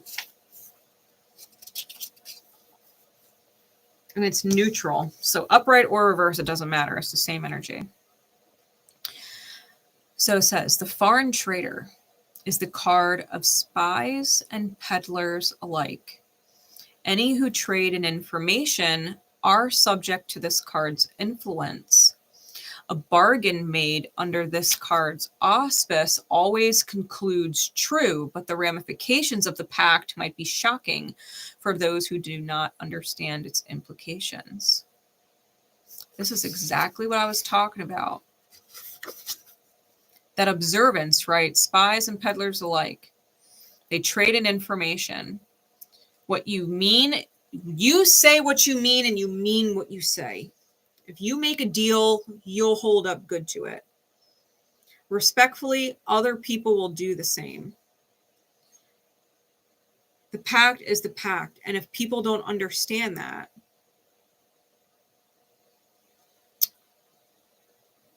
I think they will be the ones shocked, because you see a lot more than people understand. Like the high priestess actually being your strength, right? You had viewed it as a weakness, and now it is your strength. Now you observe. Now you witness. You hear all kinds of things, not just out loud, but in here. People acting a certain way, behaving a certain way, talking a certain way. You're well aware of the fact that the truth always comes out.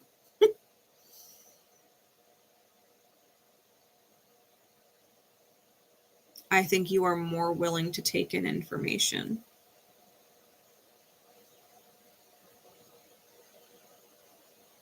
And that there is certain information that you would be willing to give in return for other information to help you understand better.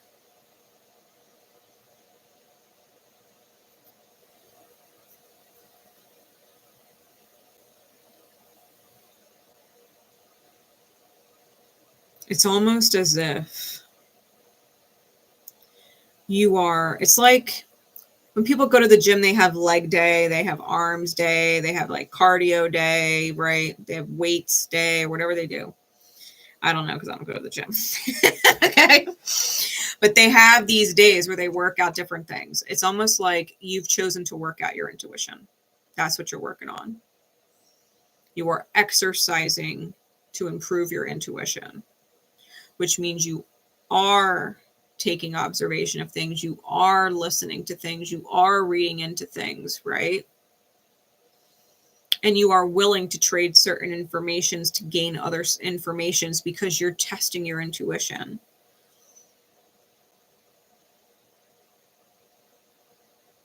You're exercising it to strengthen it, because at the end of the day, you want to trust yourself.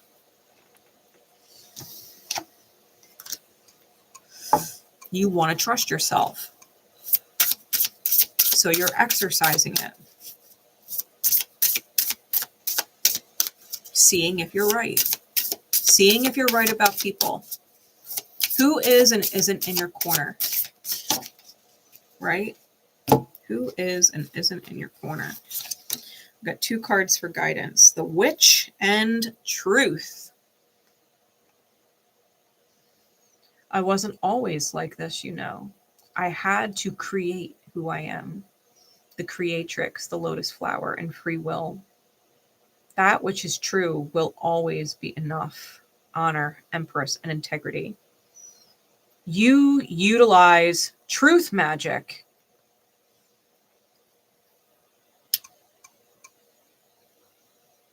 Utilize truth magic.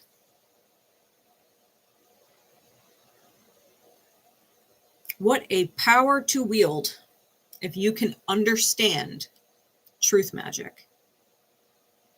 It will always align you with the right people, and it will always deter the wrong people when you live in truth. When you live in truth and listen for truth and find and seek out truth here and here, both. You know the truth when you hear it. You know when something is being withheld. You know when something is off. You are learning to will truth.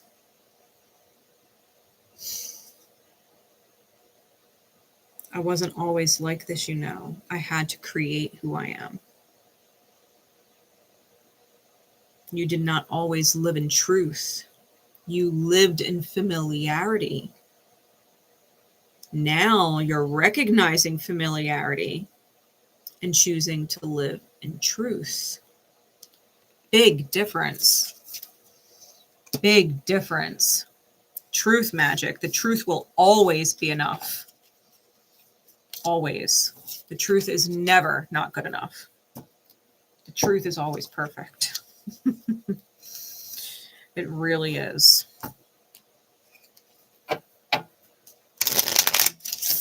A lesson from your rebel reptilian. Alpha Draconis. The truth will always serve you. The truth will always serve you. Secret code name Hibiscus, and then secret code name Sweetz. All right.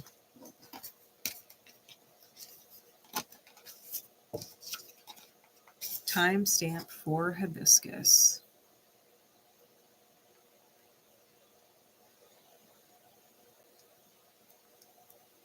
All right, here we go.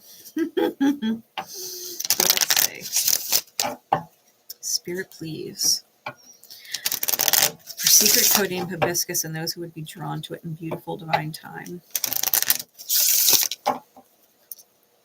What is the milestone energy of the timeline being destroyed, right? That they are no longer on that timeline.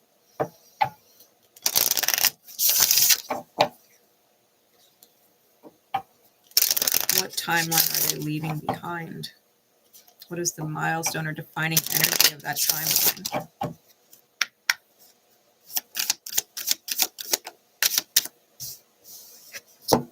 The Tower. The Tower has a lot of different energy, right? It could be the toppling of a belief system. It could be the destruction of a corporation, right? Or some kind of hierarchy or control. It could be revelation. It could be radical rugs getting pulled out from under you when you least expect it, right? Or shakeups, right? Reality shakeups where you're constantly feeling like you're being humbled by experience, right? Constantly being brought down to level. That's ending. Tower moments is ending.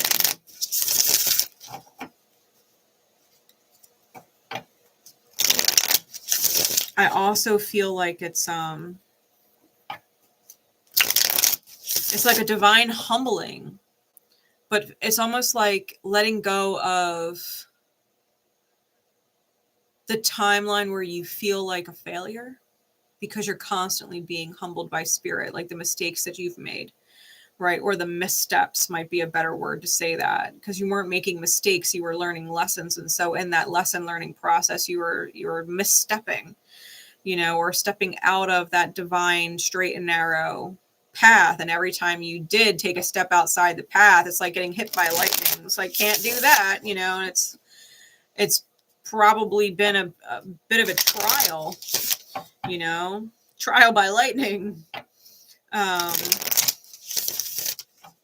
with how you do things. And I think that you're maybe getting to your destination, because after the Tower comes the Star, right? It's a healing moment. What does this look like? Letting the Tower go. What does this look like? 8 of Cups. Knight of Wands in the reverse.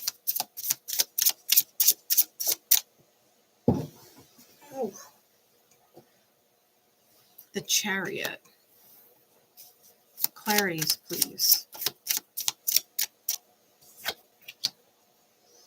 Ace of Wands reversed. 6 of Swords reversed.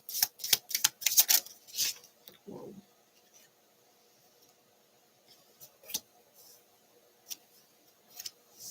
Wheel of Fortune reversed with the 4 of Pentacles, the Emperor, and the 9 of Swords. 8 of Pentacles is on the bottom. Justice is on top.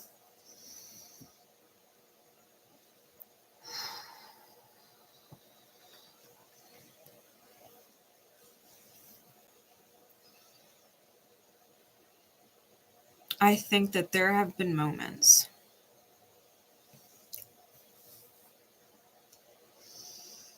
where you have walked away feeling uninspired or disappointed or burnt out. And maybe you've walked away in silence and didn't address it. Now, I think that you are well aware of the fact that maybe you didn't address it before and walked away feeling like you've taken the loss because you knew exploding wouldn't serve anybody.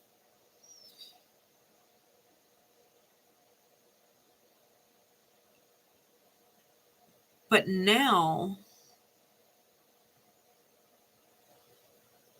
I think that when you move forward and take losses,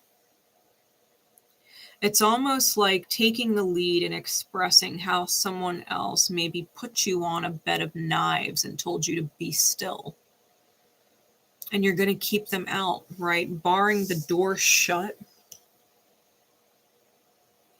Chaining the door shut, multiple locks, right? Standing in your power.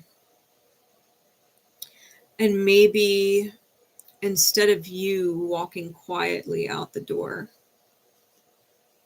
in the middle of the night, right? Instead of you walking out the door unsatisfied in the middle of the night. You know that bursting and being volatile, the Knight of Wands in the reverse, is not going to make any progress or bring any peace. That's why the Six of Swords comes out in the reverse, clarifying it. But I think you know that forward movement is necessary. And that the only way to make it better is sometimes standing your ground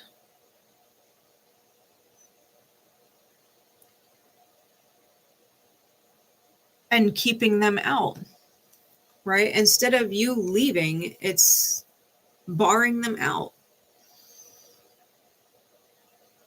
Like, correct me if I'm wrong, but I don't feel like being the bigger person and moving on always feels good. Sometimes you've probably let go of things that you genuinely feel drawn to be a part of because you didn't feel like exploding on somebody and having it go south, right?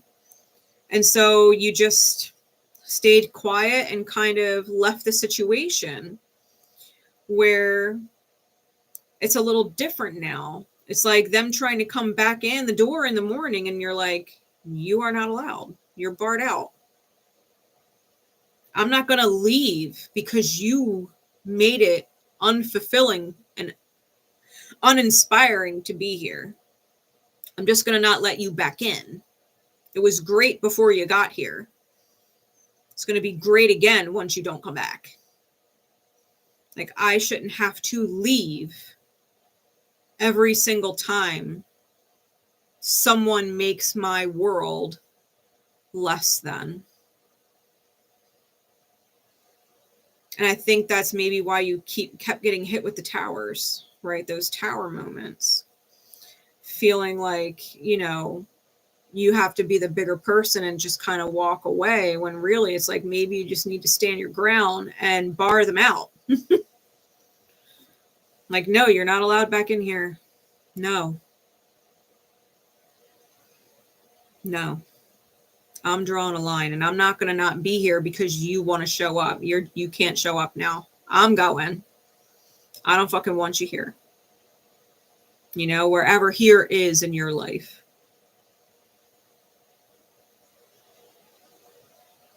You know, an example would be like having a group of longtime friends, and all of a sudden you and one of the people in the group who always gave you a hard time for whatever reason, you know, you were always the joke, you know, or you were always the one that they were making time hard for.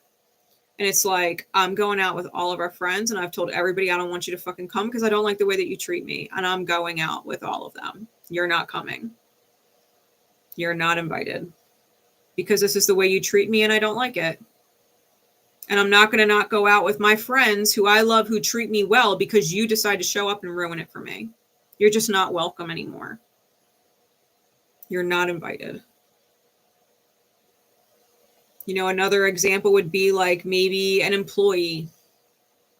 You know, maybe you go to the boss and you're like, listen, I love my job and I'm not going to quit over this person, but respectfully, I don't want to work with them anymore. They make my life miserable when they're here. If you're going to have them on the schedule, put them on hours that do not coincide with mine, or put them in a different department altogether. Because I love my job and I do a good job, but this person makes my fucking life miserable and I don't deserve it.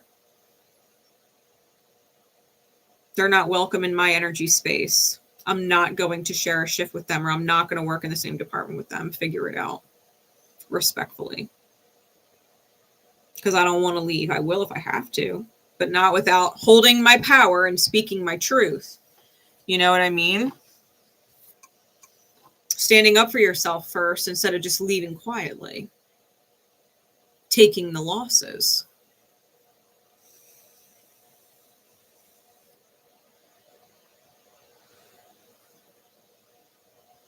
It'd be no different than, you know, Thanksgiving dinner. You know, maybe you have that one sibling that's always a fucking asshole every fucking holiday, and everybody feels obligated to invite them because they're still a family. And it's like you standing up to your family and saying, no, I'm not dealing with this person this year. If you invite them, I'm not coming. I'm not coming. I would rather show up, be there with everybody, have a great time, and have this person not there. None of us want them there. None of us do. I'm just saying it, and I'm not afraid to say it. I'm not going to pretend.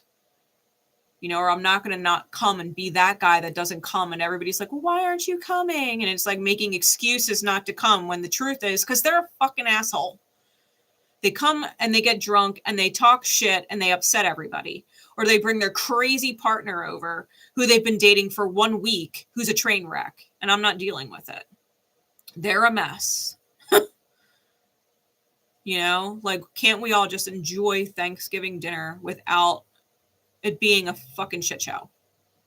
Can we just not invite this person? Can we bar their energy out until they figure their shit out? Figure it out. Yeah, that's right. Like, tell them to figure it out. Yeah, figure it out. Figure it out. I'm not dealing with it. I refuse to deal with it. And if you're going to leave any situation, at least you stood up for yourself first and realized who was or wasn't in your corner. Because if anybody would force you to deal with things that don't feel good for you, they're not worth being in your future. If they don't care about how you feel in the present, they're not going to care about how you feel tomorrow in your future either. Why would you build a future off somebody who makes you feel like that? You wouldn't. You wouldn't, unless you wanted to suffer. So now it's like standing up for yourself. Standing up for yourself. Transfer them to a different department. Tell them, you know, that they pissed in the wrong river that ran down. And someone did not appreciate it. And now they can keep their keep their job in a different department, or you got to let them go. Let them choose. You know, like, we have this position available for you here, but that's all we have available for you, or we're not going to keep you in this department. You can take it or you can quit. Collect unemployment on that. You can't, can you? We can offer you this position or you can quit. But this is the only position we have available for you now. They can figure it out. They can figure it out.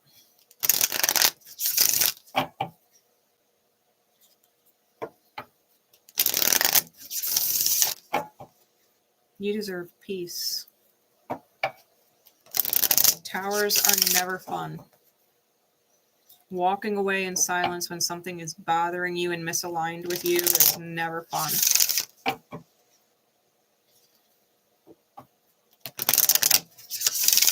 So stand up for yourself. Let the chips fall where they may. People will figure it out. And if they refuse to, you will. You will. All right. Guidance card. Or before I even go there, what's the new timeline? What is the new timeline? The new energy. That is way, way, way too many. That's like 6 cards. What is the new timeline? Although I did see the Republican and the Peacock flash. All right. Interesting. It's a wisdom card. And it's chaotic evil. The lost.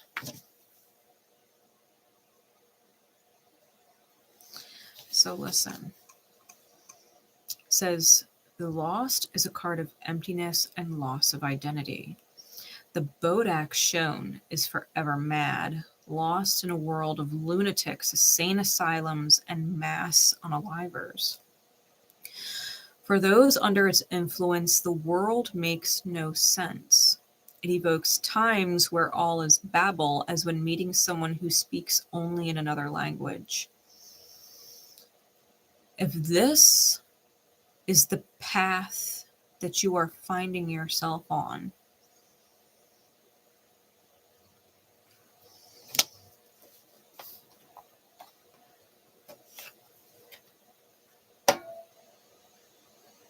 I think that if you have always been that person, right, that took the loss, that dealt with the towers, that dealt with this divine humbling over and over again, stepping into this new version of you is going to feel like you don't know who you are. Standing up for yourself, realizing that other people may or may not support you on it, feeling like the world is crazy, right? Like when I left the job before my current one, I had expressed some things, and I pretty much said the same thing. I was like, you need to pull me into a different department. I like my job. I like the people that I work with, but I cannot fucking deal with this one individual. Because it was obnoxious. It was so fucking crazy. This person was fucking crazy. And the more that I was stuck working with them, the more I saw the insanity of it. And they were promising me a new department for the longest time, and it just wasn't fucking happening because I was really good at the department I was in, but the other person I was working with literally could not work in any other department. They were not capable.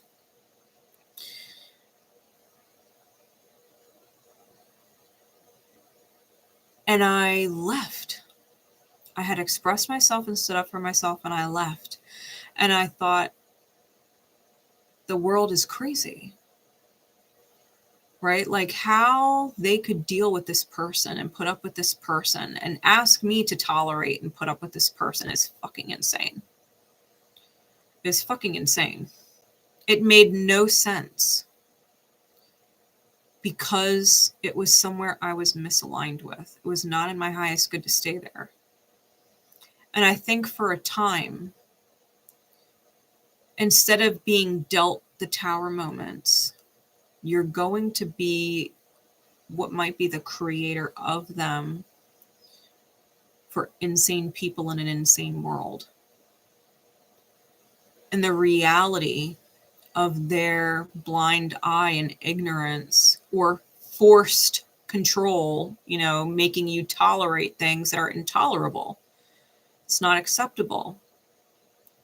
You've been dealt the tower quite a bit. I think you are stepping into what it is like to become the tower. And you don't know who that is. You haven't been that version of you yet. Haven't stood up for yourself like that, quite like that before.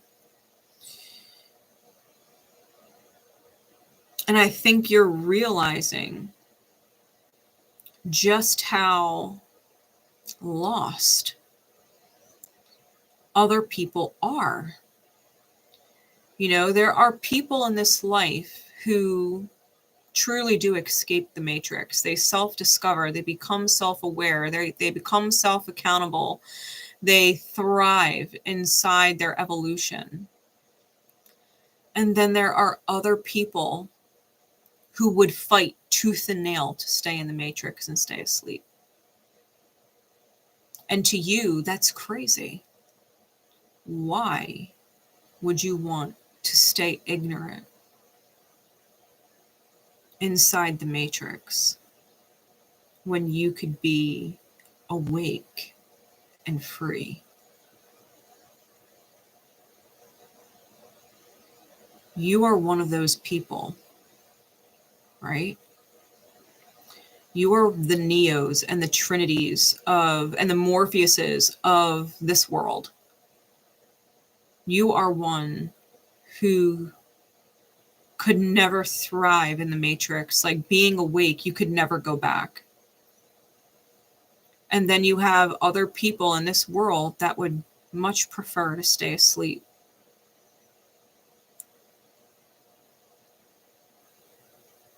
But once you unleash the tower, when you take on that role, the lightning that strikes them for the first time and humbles them, like, I'm sorry, you cannot treat people like that. You cannot expect them to tolerate bullshit. You can't ask awake people to go back to sleep. It's not going to happen. They inevitably have to start waking up. It's hard to stay asleep when you're getting struck by lightning. Why do you think you woke up? You woke up because you kept getting hit by lightning.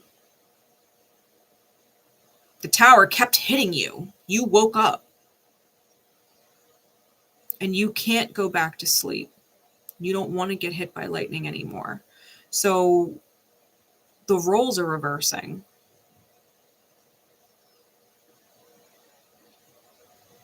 And the world doesn't make sense to you when it chooses to stay asleep.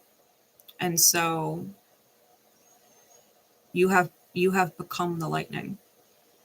They don't understand the language of sovereignty and enlightenment and revelation. They don't understand the soul and growth. They don't understand integrity and accountability and compassion and mercy and truth. They don't understand that language, but they will.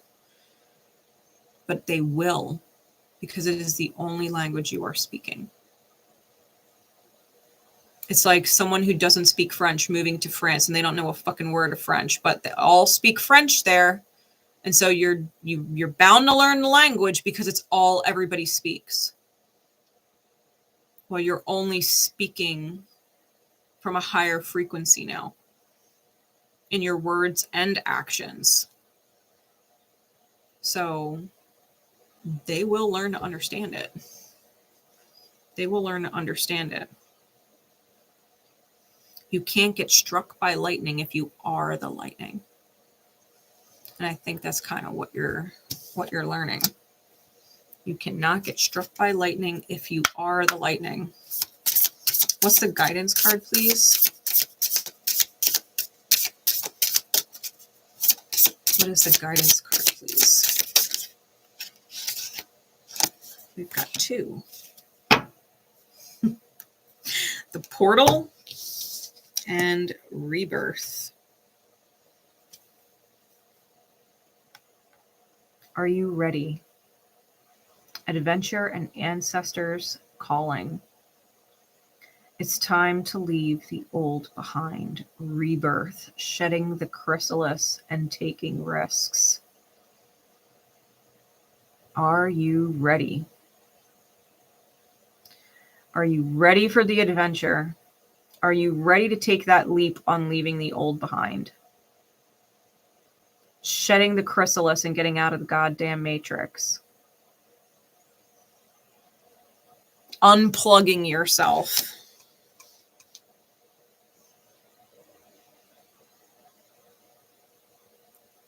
Voice is your superpower. Use it. Use it. Express your truth and then stand in it. And then stand in it. And if people deny you your truth and force you into situations where you are not comfortable and you don't like it, leave. You have expressed your truth. You do not like it. And if they force it on you, well, you must stay here in what you don't like.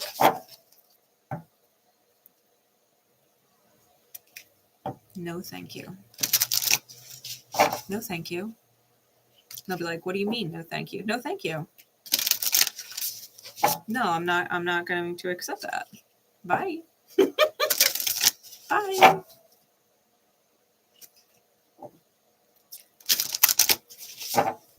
They don't have to like it. They don't have to like it. It's not like you just left in the middle of the night and didn't say a word and they don't know why and can't learn a goddamn thing because you never told them anything. You expressed what you didn't like. And they said, you got to eat it anyway. And you said, no, thank you. No.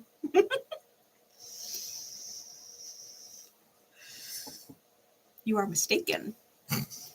I don't have to eat shit because it doesn't taste good. Right? For real. All right. That was secret code name Hibiscus. And finally, hey Sherry, how you doing? Secret code name Sweetz. Secret code name Sweetz. Happy birthday, Miss Lola.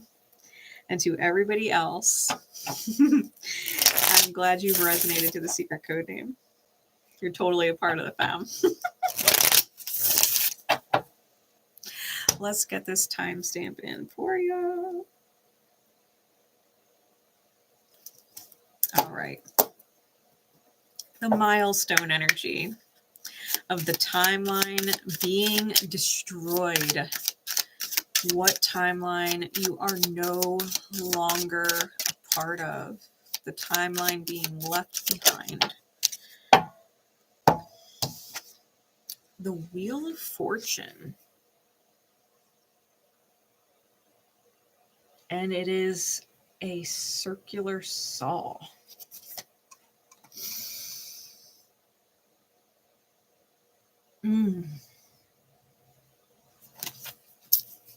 One arm is whole, the other one's been cut.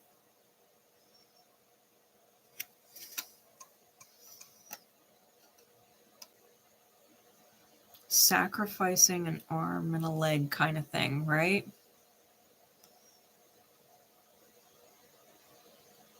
Wanting to touch fortune, right? Because it kind of looks like it wants to touch it.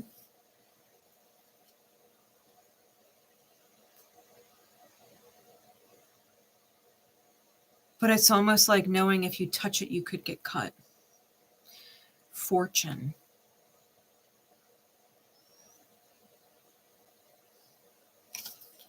What does this look like? Because that's totally Jupiter, right? Wheel of Fortune is Jupiter. It's in Gemini and it's Sag's planet.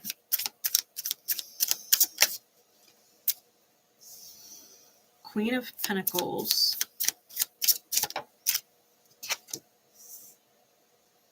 Knight of Swords reversed.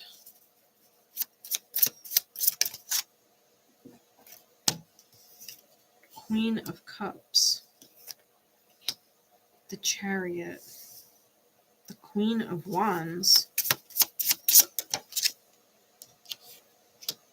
The Three of Cups with the Page of Swords reversed.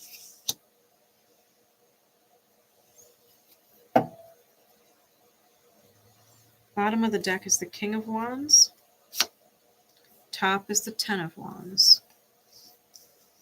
I think it's interesting because the Queen of Pentacles, the Queen of Wands, and the Queen of Swords, right, are blue, red, and green. And if you look at the Three of Cups,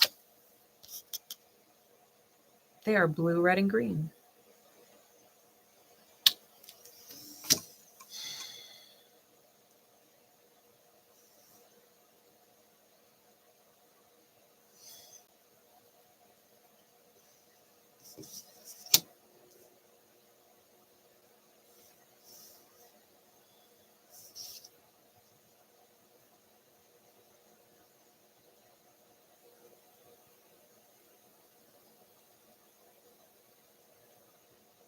This timeline,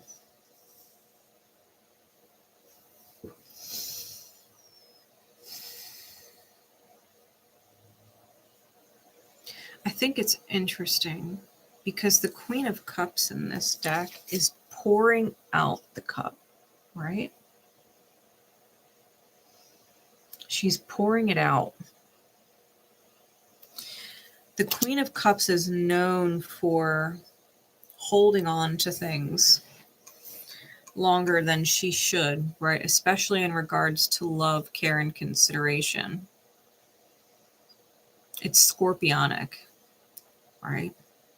Queens are fixed energy. So we've got fixed earth, Taurus, fixed fire, Leo, and fixed water, Scorpio. And so you might be dealing with those energies at play in your chart, being in challenge to each other, right? If you have certain Taurian, Leo, and scorpionic energy in square in opposition to each other.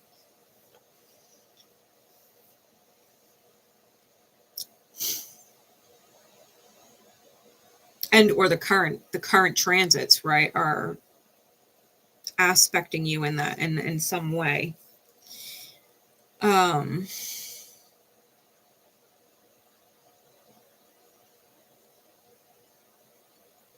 think there is a part of you, the Three of Cups,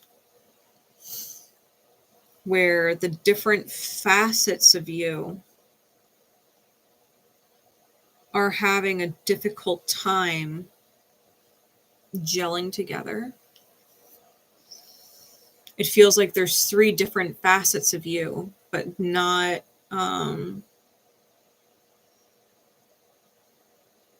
like a congealed whole self. Like all the facets are present, but they're not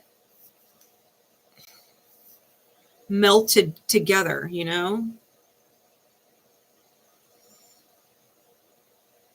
I think there's a very stable part of you, a very beautiful part of you, a very financially driven and responsible part of you that desires to manifest those things for yourself with other people, right? Incorporating them into your reality.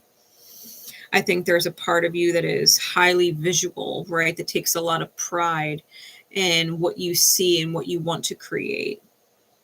A very creative part of you, right? And then there's a very deep and emotional part of you as well.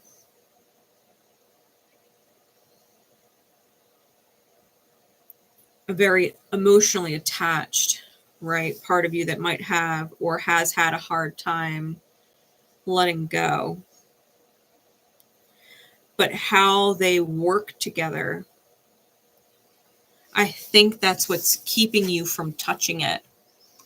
Like, you know, it's so close that you could touch it. But there's almost like this hesitation to touch it because those three facets of yourself haven't melted together yet.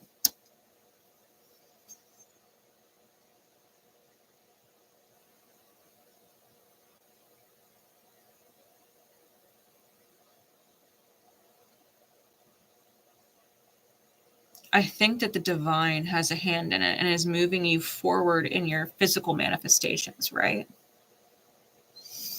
Yeah, how about that? I think that physical 3D world, I think that the divine moves you in that direction. It comes out with the Chariot. So, you know, Cancerian energy may play a role in a positive way to the earth energy in your chart. And that might be the easiest for you to focus on, right? Focusing on your own value, focusing on your own worth or your own material stability and things like that. What's harder for you is expressing your ideas, expressing your creative energy, expressing your beliefs or your perspectives, expressing your soul fire or your visions, right? It might be harder for you to communicate that or express that to other people.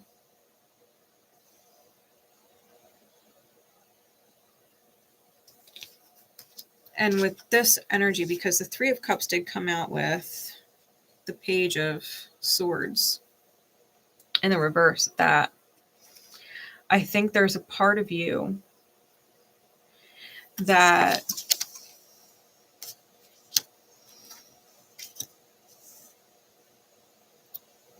it almost feels like being hypercritical of yourself inside your mind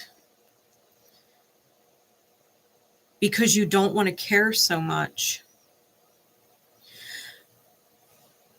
But not caring is what keeps you separate from yourself.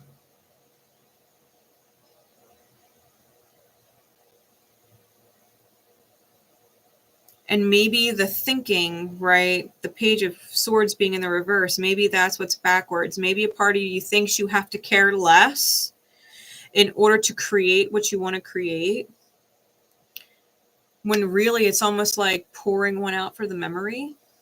Instead of pouring out your ability to care and saying, I don't care. Caring is a weakness, right? Caring too much gets me in trouble. It's like pouring one out for the memory instead. And embracing gratitude in what the caring has taught you.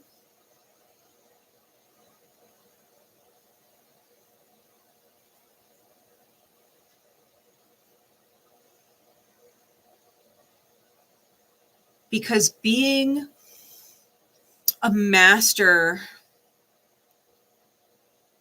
visionary, right? King of Wands on the bottom. Justice is under that. Justice is under that. Being a master visionary, it shouldn't feel like a burden, right? The Ten of Wands is spiritual burden. It shouldn't feel like a burden to have all of these ideas and all of these visualizations of what could be, and not feel like you can voice them or act on them, or that other people wouldn't get on board. It kind of,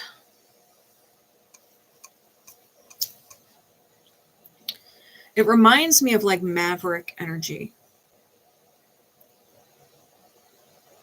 And no one initially goes along with the maverick.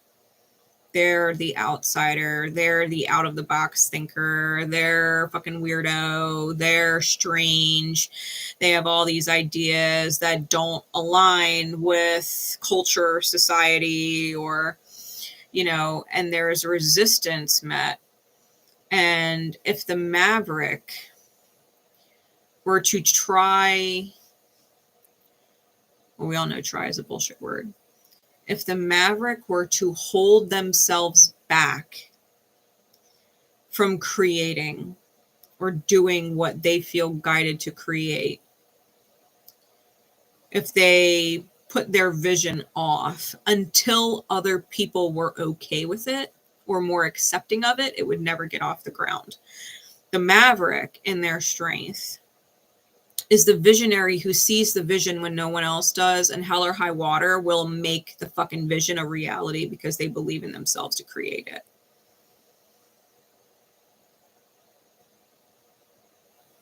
It's like the best revenge is glowing up.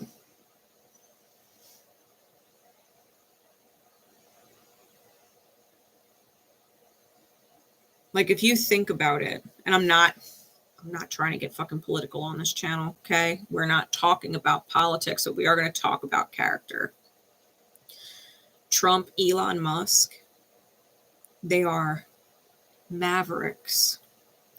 They don't follow a predictable box that other people put themselves in. They're wild cards. No one was really on board with either of them at first. Like, if you look at Elon Musk, when he was starting to do electric cars, he got all kinds of shit from everybody. It'll never work. It'll never work. What are you gonna change the whole world and put electric cars out there in the world? Like, how are you gonna get, charging stations everywhere? That's really fucking expensive. Where are you gonna get that money? Like, he had all kinds of naysayers, but he was a visionary.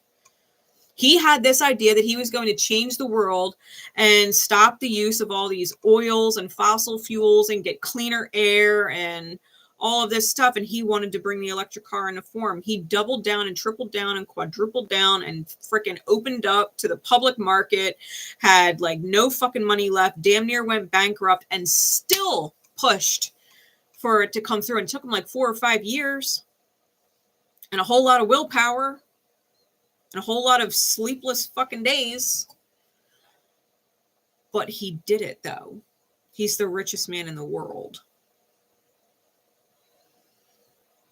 Trump was doing things and saying things that are fucking unhinged, right?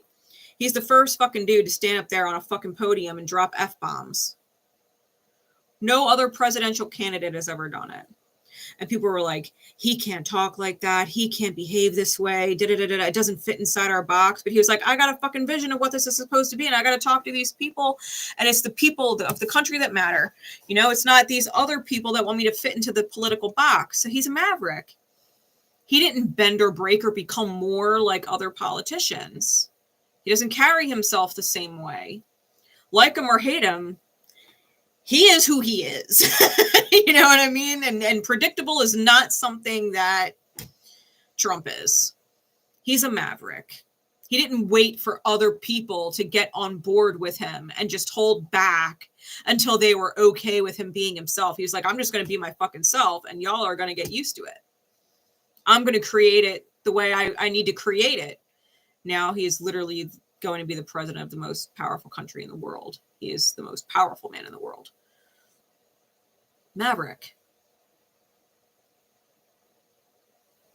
And I think that holding yourself back in any way because other people are not ready for you, that's ending. They don't have to be ready for you. You have to be ready for you. And what you can create when you are full-blown yourself, unhinged, maverick, checking in with your vision of what you want for your life or what you want for your world and just fucking doing it. Bringing yourself forward, no matter what other people have to say about it. They don't have to like it. They don't have to like it. There are some people who can't stand Elon Musk. There are some people who can't stand Trump.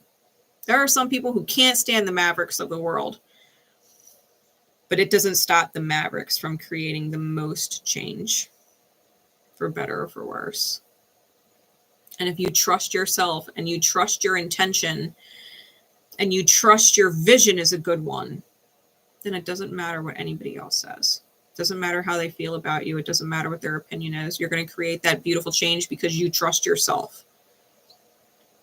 Because that beautiful vision is yours, which means spirit, the universe, God, source, creator also trusts you to bring that vision to life. That vision wasn't given to anybody else. The divine trusts you with it. Doesn't matter what anybody else thinks. The divine trusts you. And you just got to remember that. do it, right? Do it.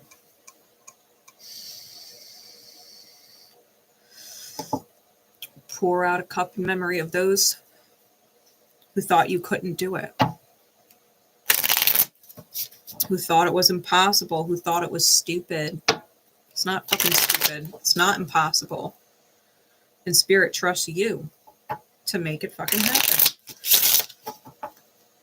So be unapologetically yourself in pursuit of your visions, because making things manifest, that's easy for you, Miss Queen of Pentacles with the Chariot.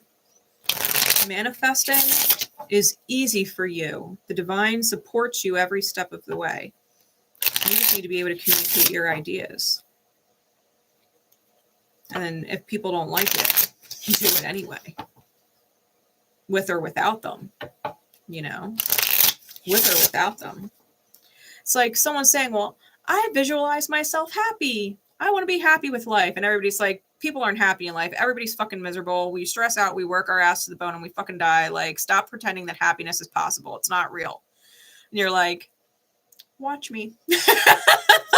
Watch me create happiness in my life. And you do. And you're just like, oh, I guess happiness is possible. It's like, yeah, it is, you know, like you just stick to you and support and trust of you, because Spirit is sticking to you and support and trust of you. What is the timeline you're heading on? The courtesan. Oh. Pure chaos. It is pure chaos magic. And it's interesting because I was literally watching someone describe both Trump and Elon Musk as pure chaotic energy. I was watching, who was I forget the channel that I was watching, but that's what they were talking about. They're like, they're pure chaos energy. They shake things up. They are the Mavericks. It's a charisma card. It's chaotic neutral in alignment, right? Pure chaos. It says the courtesan is the card of political intrigue. Her mask embodies the social niceties that must be followed. If it slips, negotiations can take unexpected turns. The card can also indicate a woman of power who shapes events. How she is treated decides the outcome of the situation.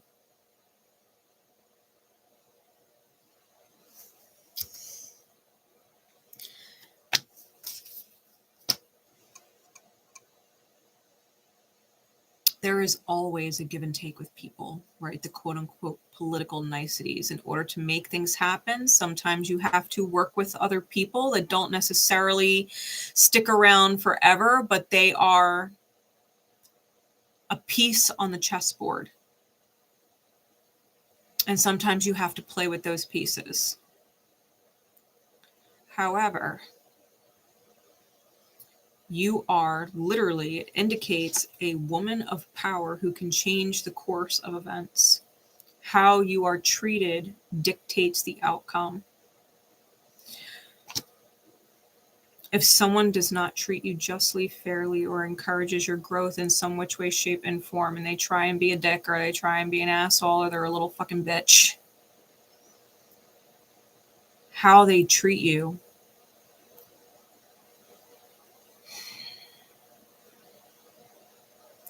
it's like, do they want to celebrate with you? Or are you going to pour one out for the memory of them because they're irrelevant now? If they treat you well, you will celebrate with them later.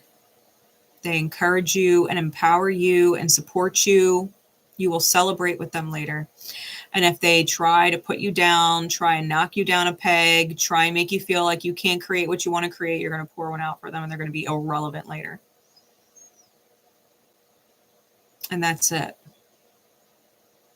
If someone stands in your way, it ain't going to be for long. You know?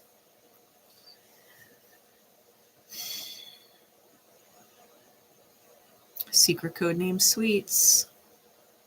I think you are much more powerful than you give yourself credit for, or that you have been led to believe. Your visions, you're a master visionary, you're brilliant. You're brilliant.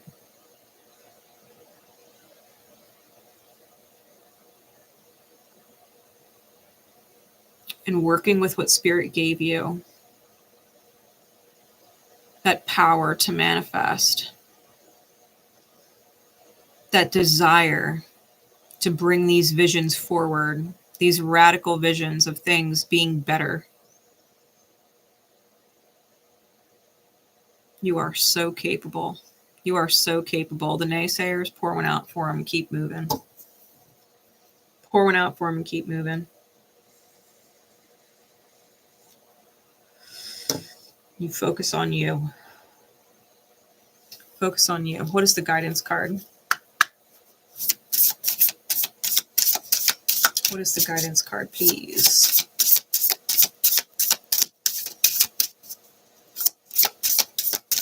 Secret code name Sweetz. There it is. Space, time, and self. Trust in the places you feel guided towards. Infinity, reincarnation, and 5D. Talk about serendipity. You are on another fucking level. All these people that would try and hold you back are on some 3D world shit. You are in the 5D. You're on another fucking vibration.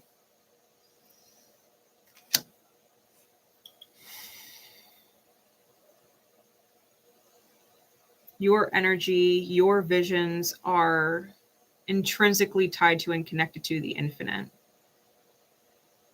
And you've reincarnated here to bring the 5D to the 3D, to help elevate the world in some way.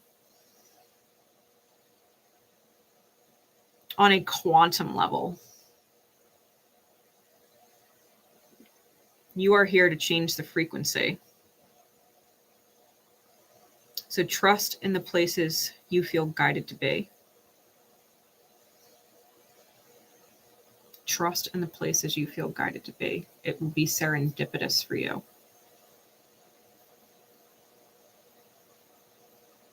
It will be serendipitous for you. Right time, right place, right people, right momentum. Everything will click because that happens naturally for you.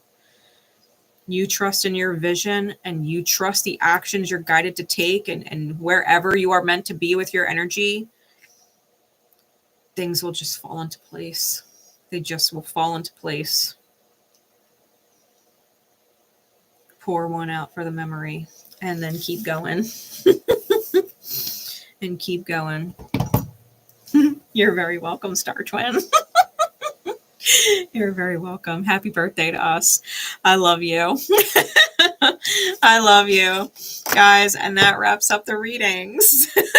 That wraps up the readings. I got to go to work tomorrow. I got to go to work tomorrow. So does my son, for that matter. He got a job.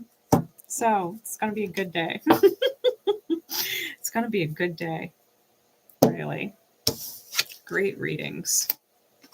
I love y'all so very much. And I appreciate you all for being present, not just here with me, but for yourselves and the people that you connect with in your life that I might never get to see. So thank you for your presence. For you, we are eternally grateful. And until next time, guys, see you later.